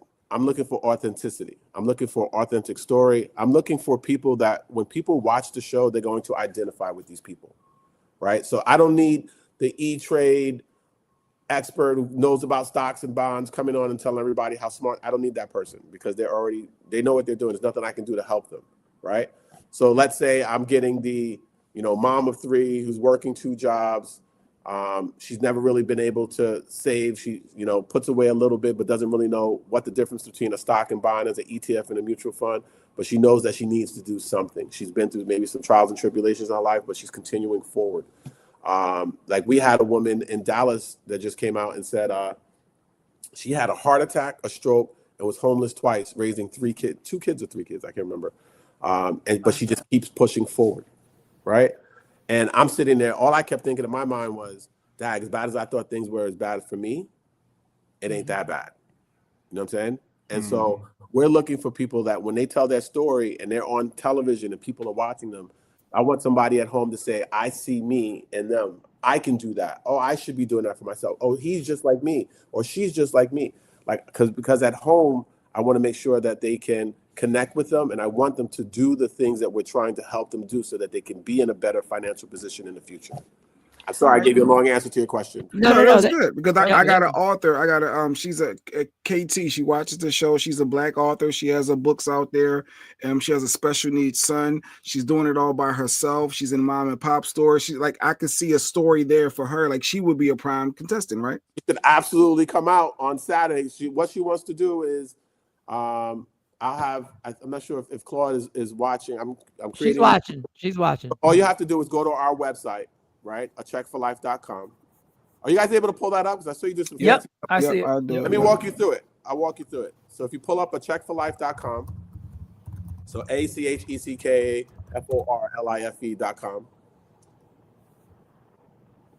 I'm going to update this today. So it hasn't been updated yet, but you see where it says casting call? Yep. Click on casting call. And you see where it says December 20th? That's going to be updated in the next couple hours. New York City. So you click on register here. And then you click on register for this event. All the information of where we'll be is going to be updated because I just secured it this morning. So I have to just get it updated in the system. But you click on that, it should bring you to a form. Yep. Oh, y'all can't see. Oh, I'm sharing. I'm sorry. I didn't share this. That's okay. It brings you to a form. Fill out the form, and then come on out. It costs you nothing. It's free. Come on out. It's going to be right in Manhattan. I wanted to make sure it's in a central location that people can get their public transportation. You don't have to worry about parking, stuff like that. Just look for basic information, on there, and come tell us your story. Okay, so 2 questions. One, tell me if you can answer this. The account that you put the money in. So you went to social media. I'm sorry, Mike. So social media plays, I guess they got a big following. You're looking for if they can help add to your show and the value because they got a big following. They're going to add more people to promote your show. Right? Well, potentially. What we're looking for is because America's going to vote. So if you make top 50 and you're not on any social media, we want to make sure that we at least get you set up on social media to have a shot. But if you have social media, it's going to help you vote. So what happens is America's going to vote for basically 5 people. And then our panel is going to vote for 5 people out of the top 50, right? So to pick the 10. So you don't have to have social media to make it because you may be picked by the judges, right? But if you have it, it's going to probably help you out a little bit. Okay. I'm sorry, Mike. Go ahead. Yeah, but my thing is, if you have a huge social following, you're probably making some bread. Like the person struggling is probably doesn't have enough time to get their social media game popping. So, you know what I'm saying? Like if you're going through life right now, well, and that's probably half the reason why your ass is broke because you're too busy doing selfies. But anyway, all right. First question. Yes. The account that you start off with, are you allowed to tell us what the name of that account is that you put the money in? What type of account is it? The 5,000 that you put in? So it depends on the company that I work with, that I pick. But let's just say, for instance, I used New York Life has an account called GFI, Guaranteed Future Income. It's an annuity, right? It's basically the same annuity that's paying, DOC, right, that they use. But you do it through New York Life. So New York Life is one of the, largest insurance companies in the world, one of the strongest insurance companies in the world. Shoot, they got ratings better than the U.S. government right now. And so with their product, their minimum is like 5. You put it in, and then you can add to it, and then you can pick your date. So let's say you want to wait 10 years or an age. Let's say, like I said, for me, I'm 51. I'm waiting till 61. Then you can change your mind one time. You can say, you know what? I don't want it at 61. You can go out as far as 5 years from that time. So if I pick 61, I can go up to 66. But you can do that just one time. That's the only change you can make. So a GFI, is that standard that most companies who offer a GFI, it would be a $5,000 minimum for you to start it? Is that the standard? Some companies are a little bit more. That's kind of one of the least ones. Some companies you have to start off with at least 10. But with them, they let you go for at least 5. How much of the questioning for the contestants do you take part in, or do you have a team that does that and you just watch the videos afterwards, or do you sit in while you're actually auditioning? You're there. I'm there. I'm in the audition. I'm a part of it. I'm hearing every single story that people are sharing, and I'm telling you, this thing gets Mike. I get goosebumps thinking about it. It gets emotional, bro. Like, it's what I found so far in doing the 3 that we have is people want to be heard. Right. Like, I had one kid, we were in Houston, and this kid he had done a bid. He had just gotten out. He's 26 years old, and he was trying to, get into like the music industry and turn his life around a little bit. And he was like, I want to go back, blah, blah, blah, blah. And so I'm listening to, he's like he called himself a serial entrepreneur, right? So he had like mad businesses that he was starting on his own. And I told him, I was like, he's 26 years old. I have a son who's 18. I was like, and I'm watching how he carries himself and, how he didn't let his situation previously define him, right? Right. And so I said to him, I said, I have an 18-year-old son who happened to be there. He was sitting there. And I said, I hope that other than the stuff that you went through, I hope that in terms of being a young man, that he could be similar to you, how you persevered, have that type of drive and grit, so on and so forth. I said, I'm really, really proud of you, bro. And he started tearing up. I mean, this kid was like, he's a hard dude. You know what I'm saying? Like, dude that. Right. He started tearing up. I was like, yeah. He said, in my whole life, no one's ever told me that they're proud of me. Damn. Wow. And I share that story. So then I got up, I gave him a hug, right? And I share that story, and someone told me, they said, Terrence, you may not have realized you may have saved that young man's life. You don't know what he was going through. And the fact that just the words that you said, how it affected him, and to help him be able to say, you know what, I want to keep pushing it. I don't want to go back the direction that I was doing before. The fact you've never been somebody's never told you that they're proud of you. Wow. You know what I'm saying? And so that's I don't want to give away too much in this, but that's not even the tip of the iceberg of the things that we've seen. Wow. It's absolutely amazing. And so once again, God giving me a platform. Some of these people won't make the show, right? That's the tough part. Giving me a platform to say I can help people like that. And the beautiful thing is, like, if you keep scrolling a little bit, you see right here, this right here.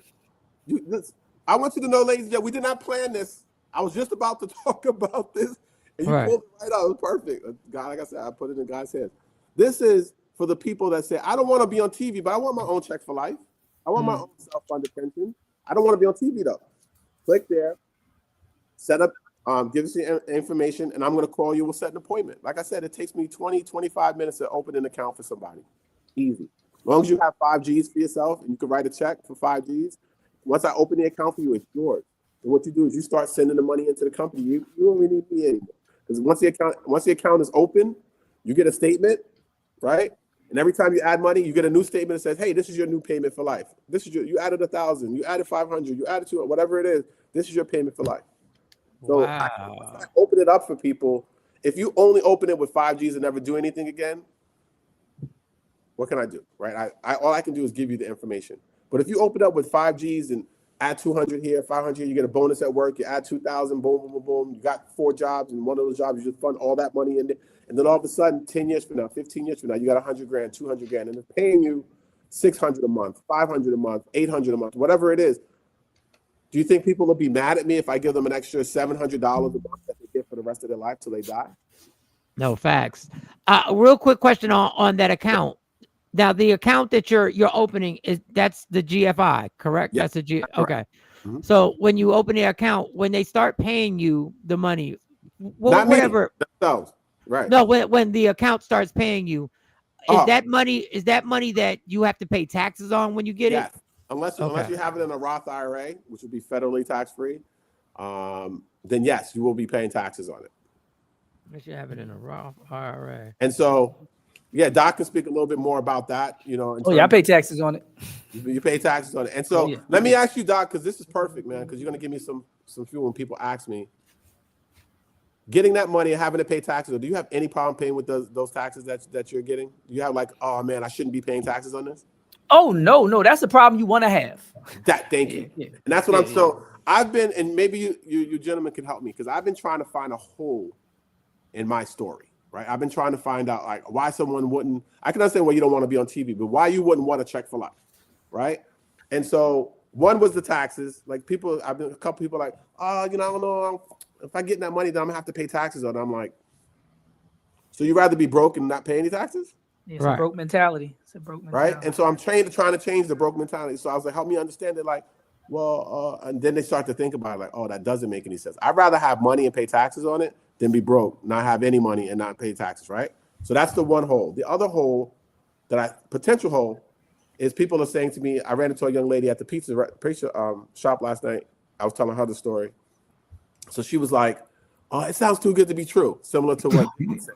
That's what I was trying to say. It's too good to be true. Here we go. What's the catch? It sounds too good to be true. What's the catch? And I was like, the only catch I could think of is you got to live, right? Because if you die, let's say you open this thing up, you put $100,000 in, and you never took a payment. If you die, then whatever's in your account is going to go to whoever you leave as a beneficiary, right? Gotcha. But let's say you started taking some payments. After your first year, it paid you out like $10,000. So now you got $90,000, and then you die. $90,000 is going to your beneficiary. So if you die prematurely, that's the catch. You don't get the chance to get all your money, but you're dead. So when you add the money into this account, so you start with 5,000, then you're basically building your own retirement fund. You're building your own pension. That's why I'm calling it a self-funded pension. So how pensions typically work is it's either done through your corporation or company that you work for, or if you're a member of the state, right, or the government, they fund it, right, or our tax dollars fund it, right? Instead of the company or the government funding something for you, you fund it yourself. You for self. You control it. How much you want in there, it's up to you. You control it. Nobody, and it's yours. Nobody can take it from you. No one can say, oh, well, we're not making these payments. You have it forever. Yes. This is super interesting. The 5,000, I guess the other hole in the story is people in this economy right now don't have the 5,000 to actually start something like this. So that's why, yes. So if you don't have it, then you still want to call me, because what I'll do is I'll help you put together a budgeting plan so that you can start to save for it, right? If I had the money, trust me, if I was a multi-billionaire, I would start funding accounts. And by the way, I don't know who's listening, but I'll share this with you on your show, and maybe it'll get to somebody that knows somebody that knows somebody that knows somebody. Michael Dell. You guys, I don't know if you have Dell computers. I don't know if that's a computer you've been using. Yes, go ahead. Michael Dell, last week, him and his wife committed to donate $6.25 billion. $6.25 billion. What are they doing? They said, we're going to open accounts for kids in this country who are 10 years old and younger. We're going to open 25 million accounts with $250 each. So if you're a kid that's under 10 years old or younger, they're going to open you'll be eligible. They're going to open an account for you with $250, and they're doing 25 million of them. Beautiful. As soon as I read that, I got goosebumps throughout my entire body. I was like, this is amazing. That's awesome. Love it. I love the kids. I have 4 of them. Love it. That's fantastic. What about some of us who have to take care of those kids? Right? Right. What about the parents? What about the older people? What if Michael Dell, Mark Cuban, Jay-Z, all these billionaires said, you know what, Terrence, we're going to put together a fund. Well, you can select who you want to be to get it, whatever. But we're going to say 500 million, and we're going to help, 100,000 people open these accounts for themselves, the Check for Life accounts.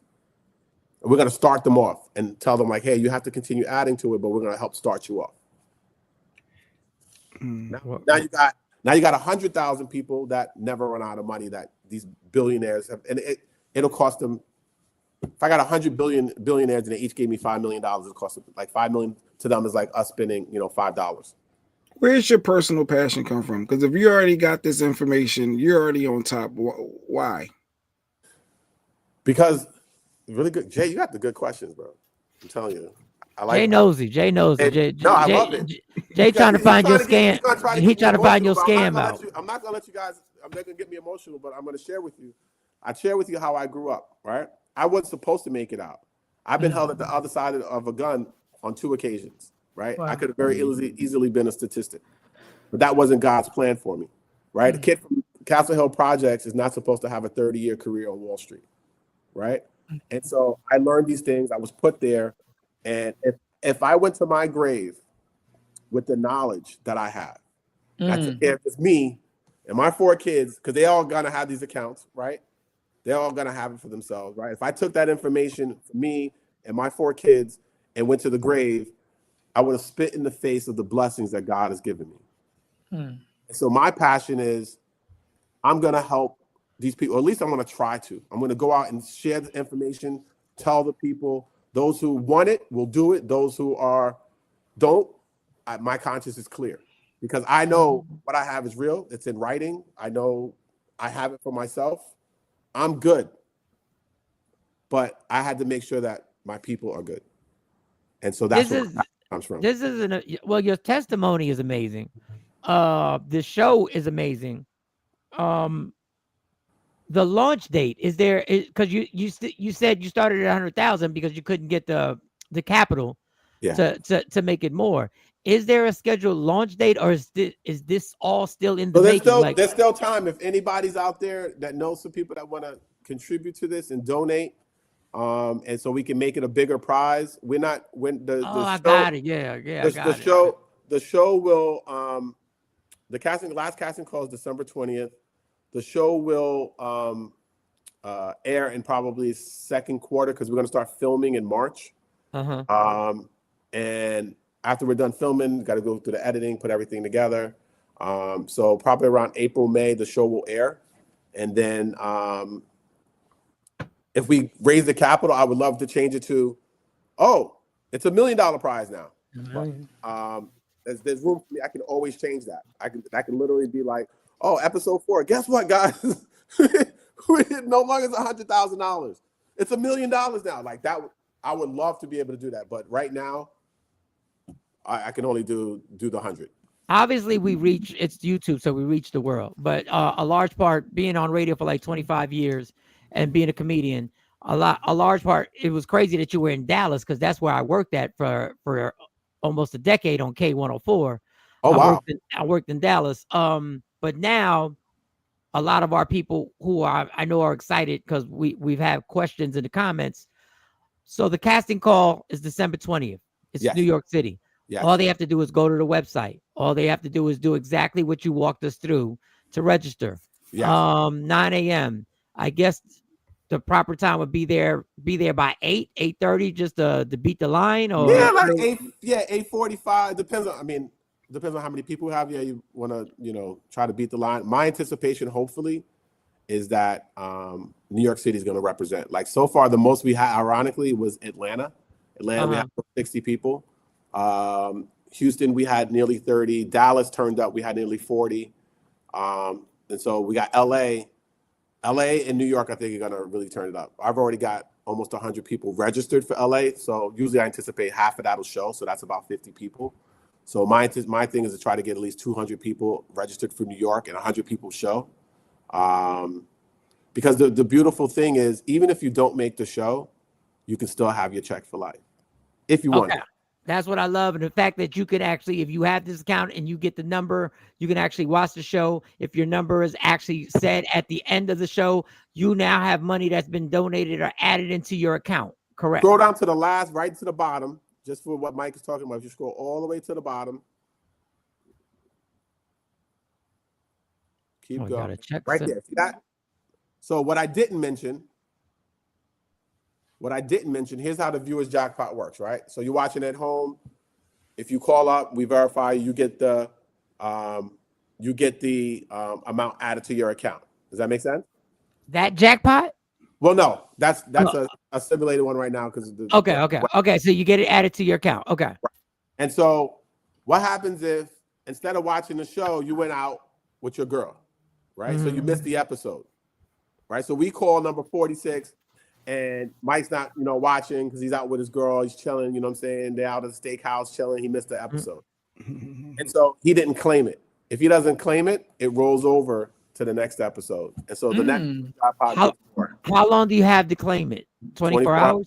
24 hours. 24 hours. I don't really go out like that, and I'm single. I don't really go out there. I do a lot of DoorDash. Okay, so before you get out of here, so is he add a Philly date? Remember your thought, Mike. People keep asking that. Are you going to add a Philly date potentially?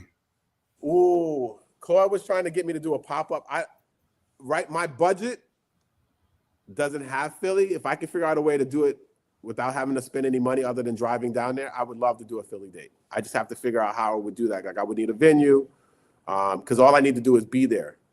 So if anybody has access to anybody that knows where I can get a venue where I don't have to spend a lot of money or really, because, the budget is small on this right now. Once again, my hope is to get it bigger. My main thing is to make sure that, the people who are participating in the show, they're getting their monies and stuff like that. So if anybody has a hookup, I would love to come to Philly. I don't really care where it's at in Philly. We can, I have a camera crew. So they've been allocated to the 5 locations, but I could probably bring cameras. We use cell phones. We could do like a Philly pop-up. I do not mind doing that. I would probably need some help in terms of doing that. Okay. But you can also, if you can't make it, I'm going to set up so that you guys can submit a video, right? So you can submit a video talking about yourself and stuff like that so that I saw that on the site. I saw that up there too. Okay. And what size venue they're asking? What size venue would you be needing for the Philly pop-up? I mean, so far, all we've been doing is we've been like in hotels, like in their meeting conference rooms. Oh, okay. I said to make sure that it's, make sure that it's a place where people feel safe, secure. Yeah, because I was gonna do it in Compton in LA, but then I was supposed to have Holly. I know about bringing Holly to Compton. Yeah, you might want to chill with that. You might want to chill with Compton. You might, you might want to. Okay, so we're gonna do this real quick. This is the auditioner right here, Dr. Aaron Smith. I want you to give us a feel of when he walks in, what to expect, what question will you ask, and action. Oh man, I don't want to give it away because then people will be. I want to get authentic. I want on the podcast. Oh, you want authentic? Yeah, it's a good point. It's a good point. You caught that. You caught that. Oh, you caught that. All right. Yeah. He was trying to give me. But what you can expect is when you get there, you're going to have a host who's going to be interviewing you and asking you about. It's going to be similar to if you watch like American Idol, where they talk to the people and stuff like that. So outside of the interview room, they're going to be talking to them, finding out about their story, sharing that. And then when you come in the interview room, it'll be me, my co-host. Her name is India Kelman. She's a nearly 2-year financial advisor vet. And if we're in New York, hopefully I'm going to have maybe another guest host. I'm trying to see who we can get. And then you come in, you sit in your chair, and we'd ask you some questions about yourself, about maybe your knowledge about money and stuff like that. Mostly it's to kind of hear your story. How much time do they have in the audition? How much time do you have? It's usually between 4 and 6 minutes. That's what I thought. Okay, 4 or 6 minutes. So you got to get depending on how many people we have. Now, if 200 people show up, it's going to get close to 2 to 4 minutes. 2 to 4 minutes. If we have 100, 200 people show up, yeah. But if we only have like 50 to 100 people, we can usually give, somewhere between 4 and 6 minutes. Okay. All right. Listen, Terrence, first of all, thank you for taking time out. I always admire people who find something or have a passion or have been given their journey through God in whatever way, who go for it. Because I don't know what the point of being on this planet is for, in my opinion, than finding it and then by any means necessary going to do it. And there are a lot of people who sit on the sidelines because they're scared or because of circumstances that they feel that there's no way I can do it, because we live in a society where as much as people do things, we live in a society that tells you, no, you stay in your lane. You're not built for this. You're not smart enough. Your looks aren't what they're looking for or whatever. And when I see somebody who's going through a struggle from White Castle in the BX and do something like this, it inspires the people who are watching and inspires me to stay focused on my journey, to keep the energy. We need to give this energy to people to build, because there are a lot of people living in a dark space right now who feel like there is no hope and that this is what it's going to be like. And there's nothing for me to reach for. And when we get individuals like you, I hope you do think, I think you realize the inspiration that you're feeding people, just giving people hope that you were able to do what you've done. You trying to listen? I get so listen, bro. I see, like I ain't gonna let it happen. Ever since my mom passed in 2007, she was my world. My mom died in 2007. She was my world. She made me who I am today. And ever since she passed, I watch cartoons and get emotional and stuff like that. It's crazy. Because I miss it. Pisces? Are you a Pisces? Nah, Gemini. Because then I was just Gemini. Yeah, that's the Gemini. I used to be married to one. Yeah, So, but I think that what you're saying, I from the bottom of my heart, man, thank you, because it's hard. It's I honestly thought, all right, I'm on this mission from God. It's gonna be easy. It's hard. Like I'm like, I get every time I get discouraged, like in the beginning, I couldn't get anyone to listen to me, to hear what I was talking about. I'm like trying to talk to people like, hey, I want to change the world. I'm trying to help people. Everybody's like, whatever. And then once I got Holly on board, like it gave it credit, and people still they're listening. But I thought I was gonna have like all these superstars coming and saying, I want to help you, blah blah blah, and it hasn't happened. But what keeps me pushing forward is this. When I have a conversation with three people, I've met Mike before. You see me do karaoke, which we won't talk about. Karaoke. Right. I mean, this thing is your lane. This thing is your lane. I would stick with this. That's good. It was good. What song was it?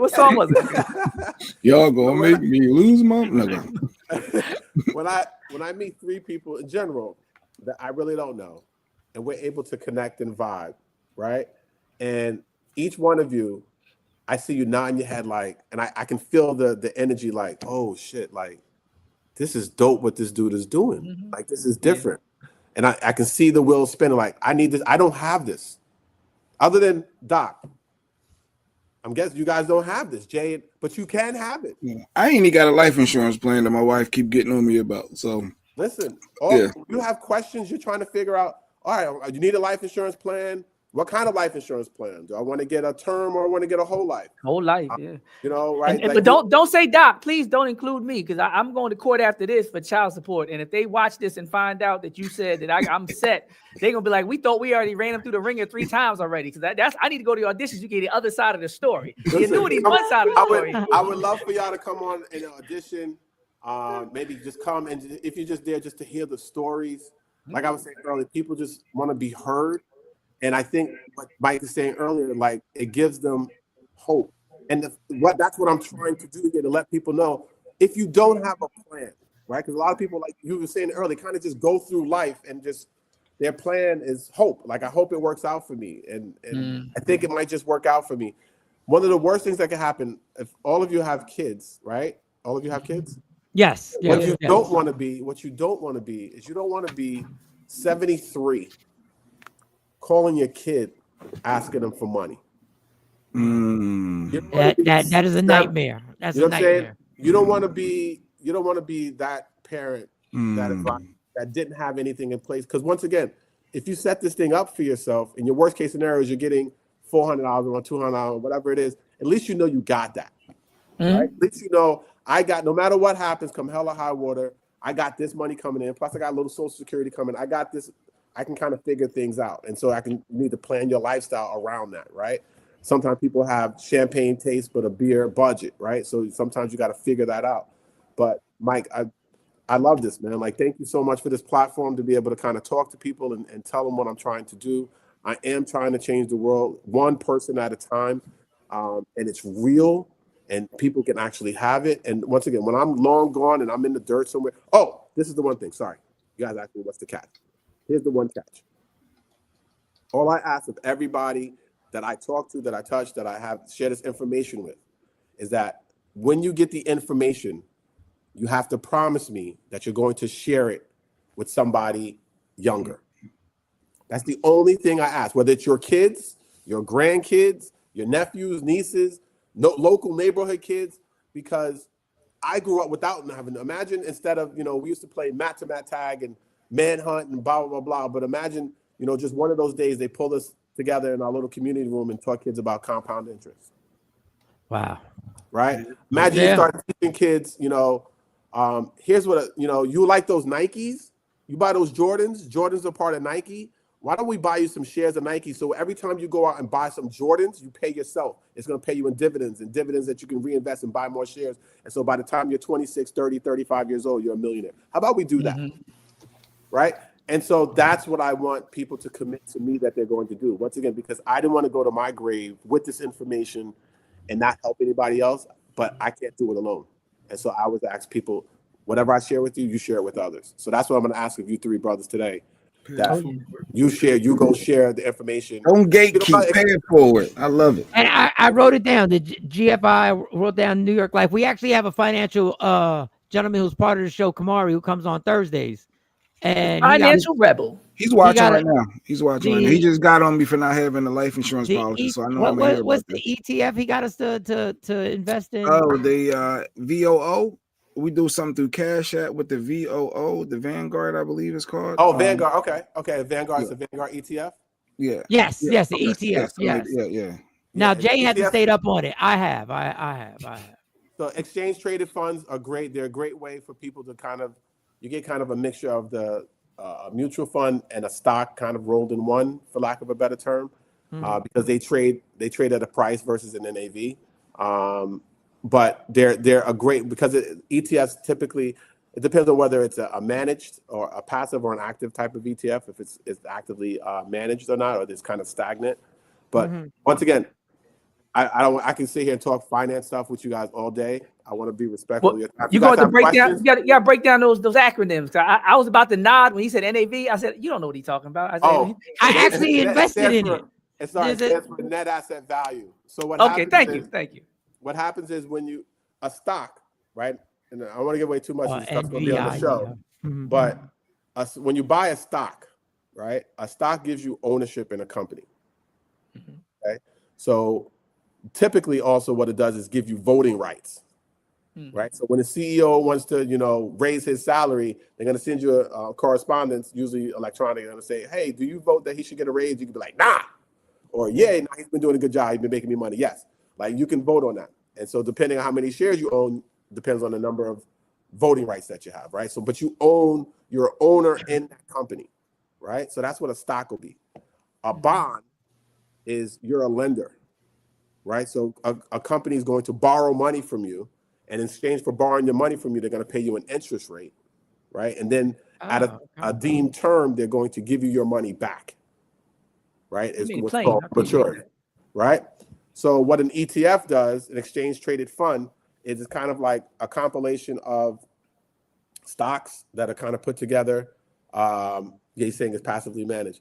So what they do is they put these stocks together in some form or another, and it trades on the exchanges, but instead of having what's called a net asset value like they do with mutual funds, that's how they price mutual funds. What they do is it has an actual stock price like a Google would. And so it's passively managed, and then it'll trade on the exchange like a stock. So people are actually able to buy and sell from each other.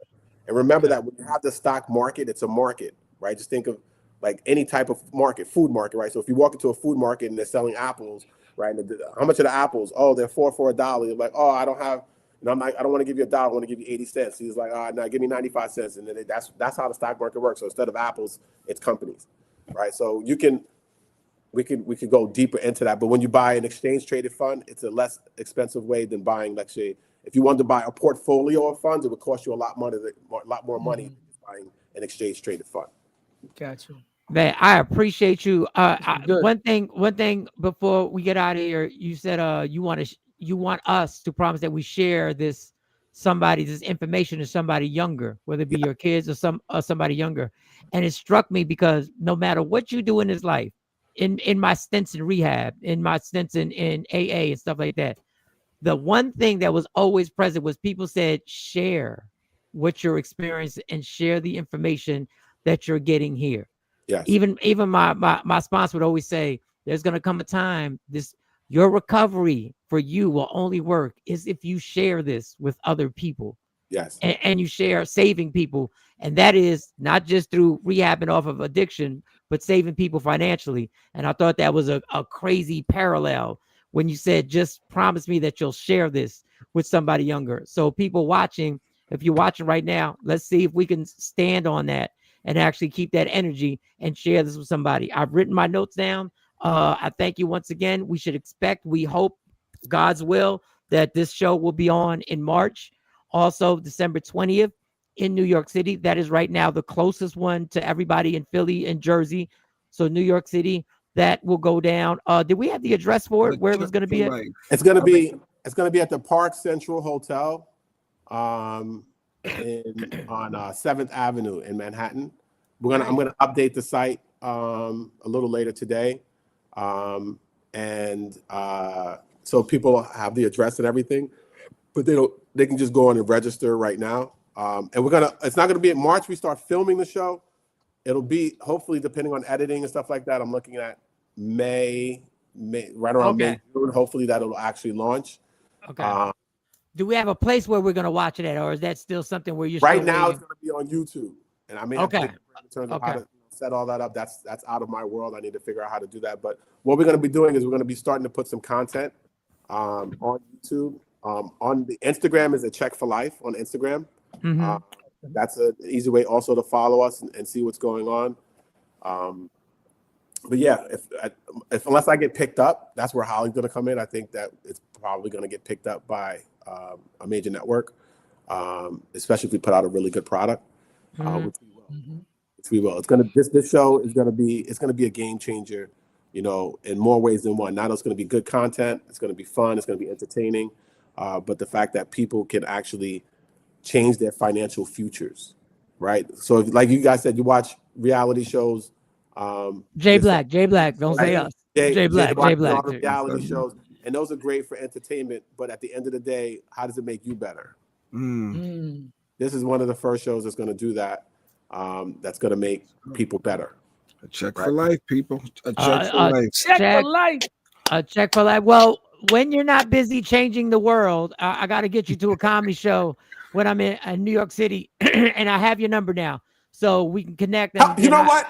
Yes, because listen, I'll give you one thing that if people are coming, I've been trying to get people to tell a joke, right? Because they get all serious, right? They try to, once again, to get all emotional and serious. So I try to lighten. I'm like, can you give me a joke? And they're like, oh, I don't have a joke. I'm like, oh, nobody, because I got these corny dad jokes, right? That are, I think that they're funny. Like, all right, let's do this, Bill. Go ahead. Hit us with a dad joke. Go ahead. What do you call an alligator that wears a vest? What do you call an alligator that wears a vest? We don't know. Go ahead. Tell us. An investigator. Wow.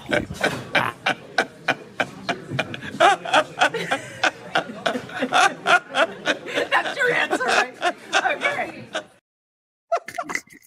All right. That was a dad joke. That was definitely a dad. That was a dad joke. Right. Yeah, this financial back to the money. Back to the money. Finance thing is your thing. This financial thing is definitely you.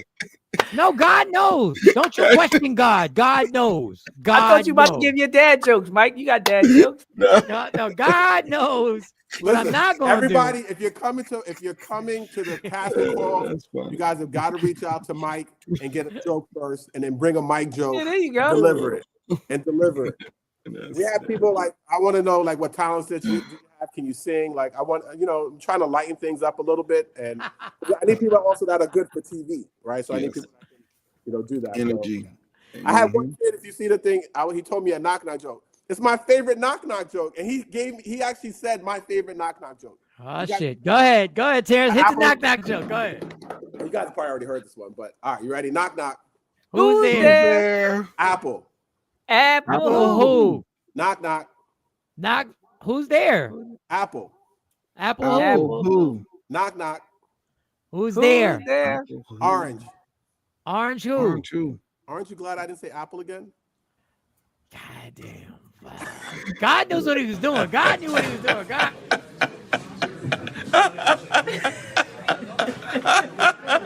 That's your answer, right? Okay. We ended on the fun. Let me tell you, you are brilliant when it comes to money. You are brilliant when it comes to money. You are brilliant. We're gonna stay positive. Aren't you glad? Aren't you glad? Terrence, welcome to the show. I just want to tell you, don't you ever do that shit on the show again. Don't you ever. Don't you ever. The dads is laughing. All the dads is, we. Oh God. Wait, I got one more. He's on fire. He's on fire. I got my dad quarter zip on too. Y'all both got the quarter zip on. I'm enjoying this. Oh, hold on. Let me give you one. I told my wife to embrace her mistakes, and she gave me a hug. All right. I love dad jokes.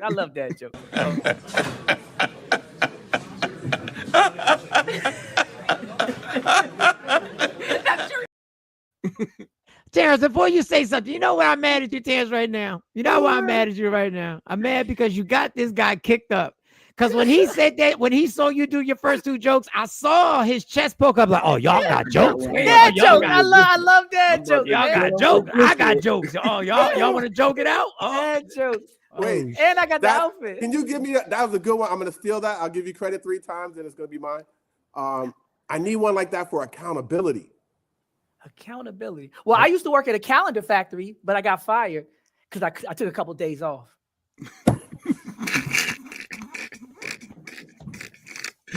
I think we got to cast him, Terrence. We got to get Doc on the show. All right, to both Terrence, I love Terrence and I love Doc. This song goes out to you right here. You know, friends hate your bitches.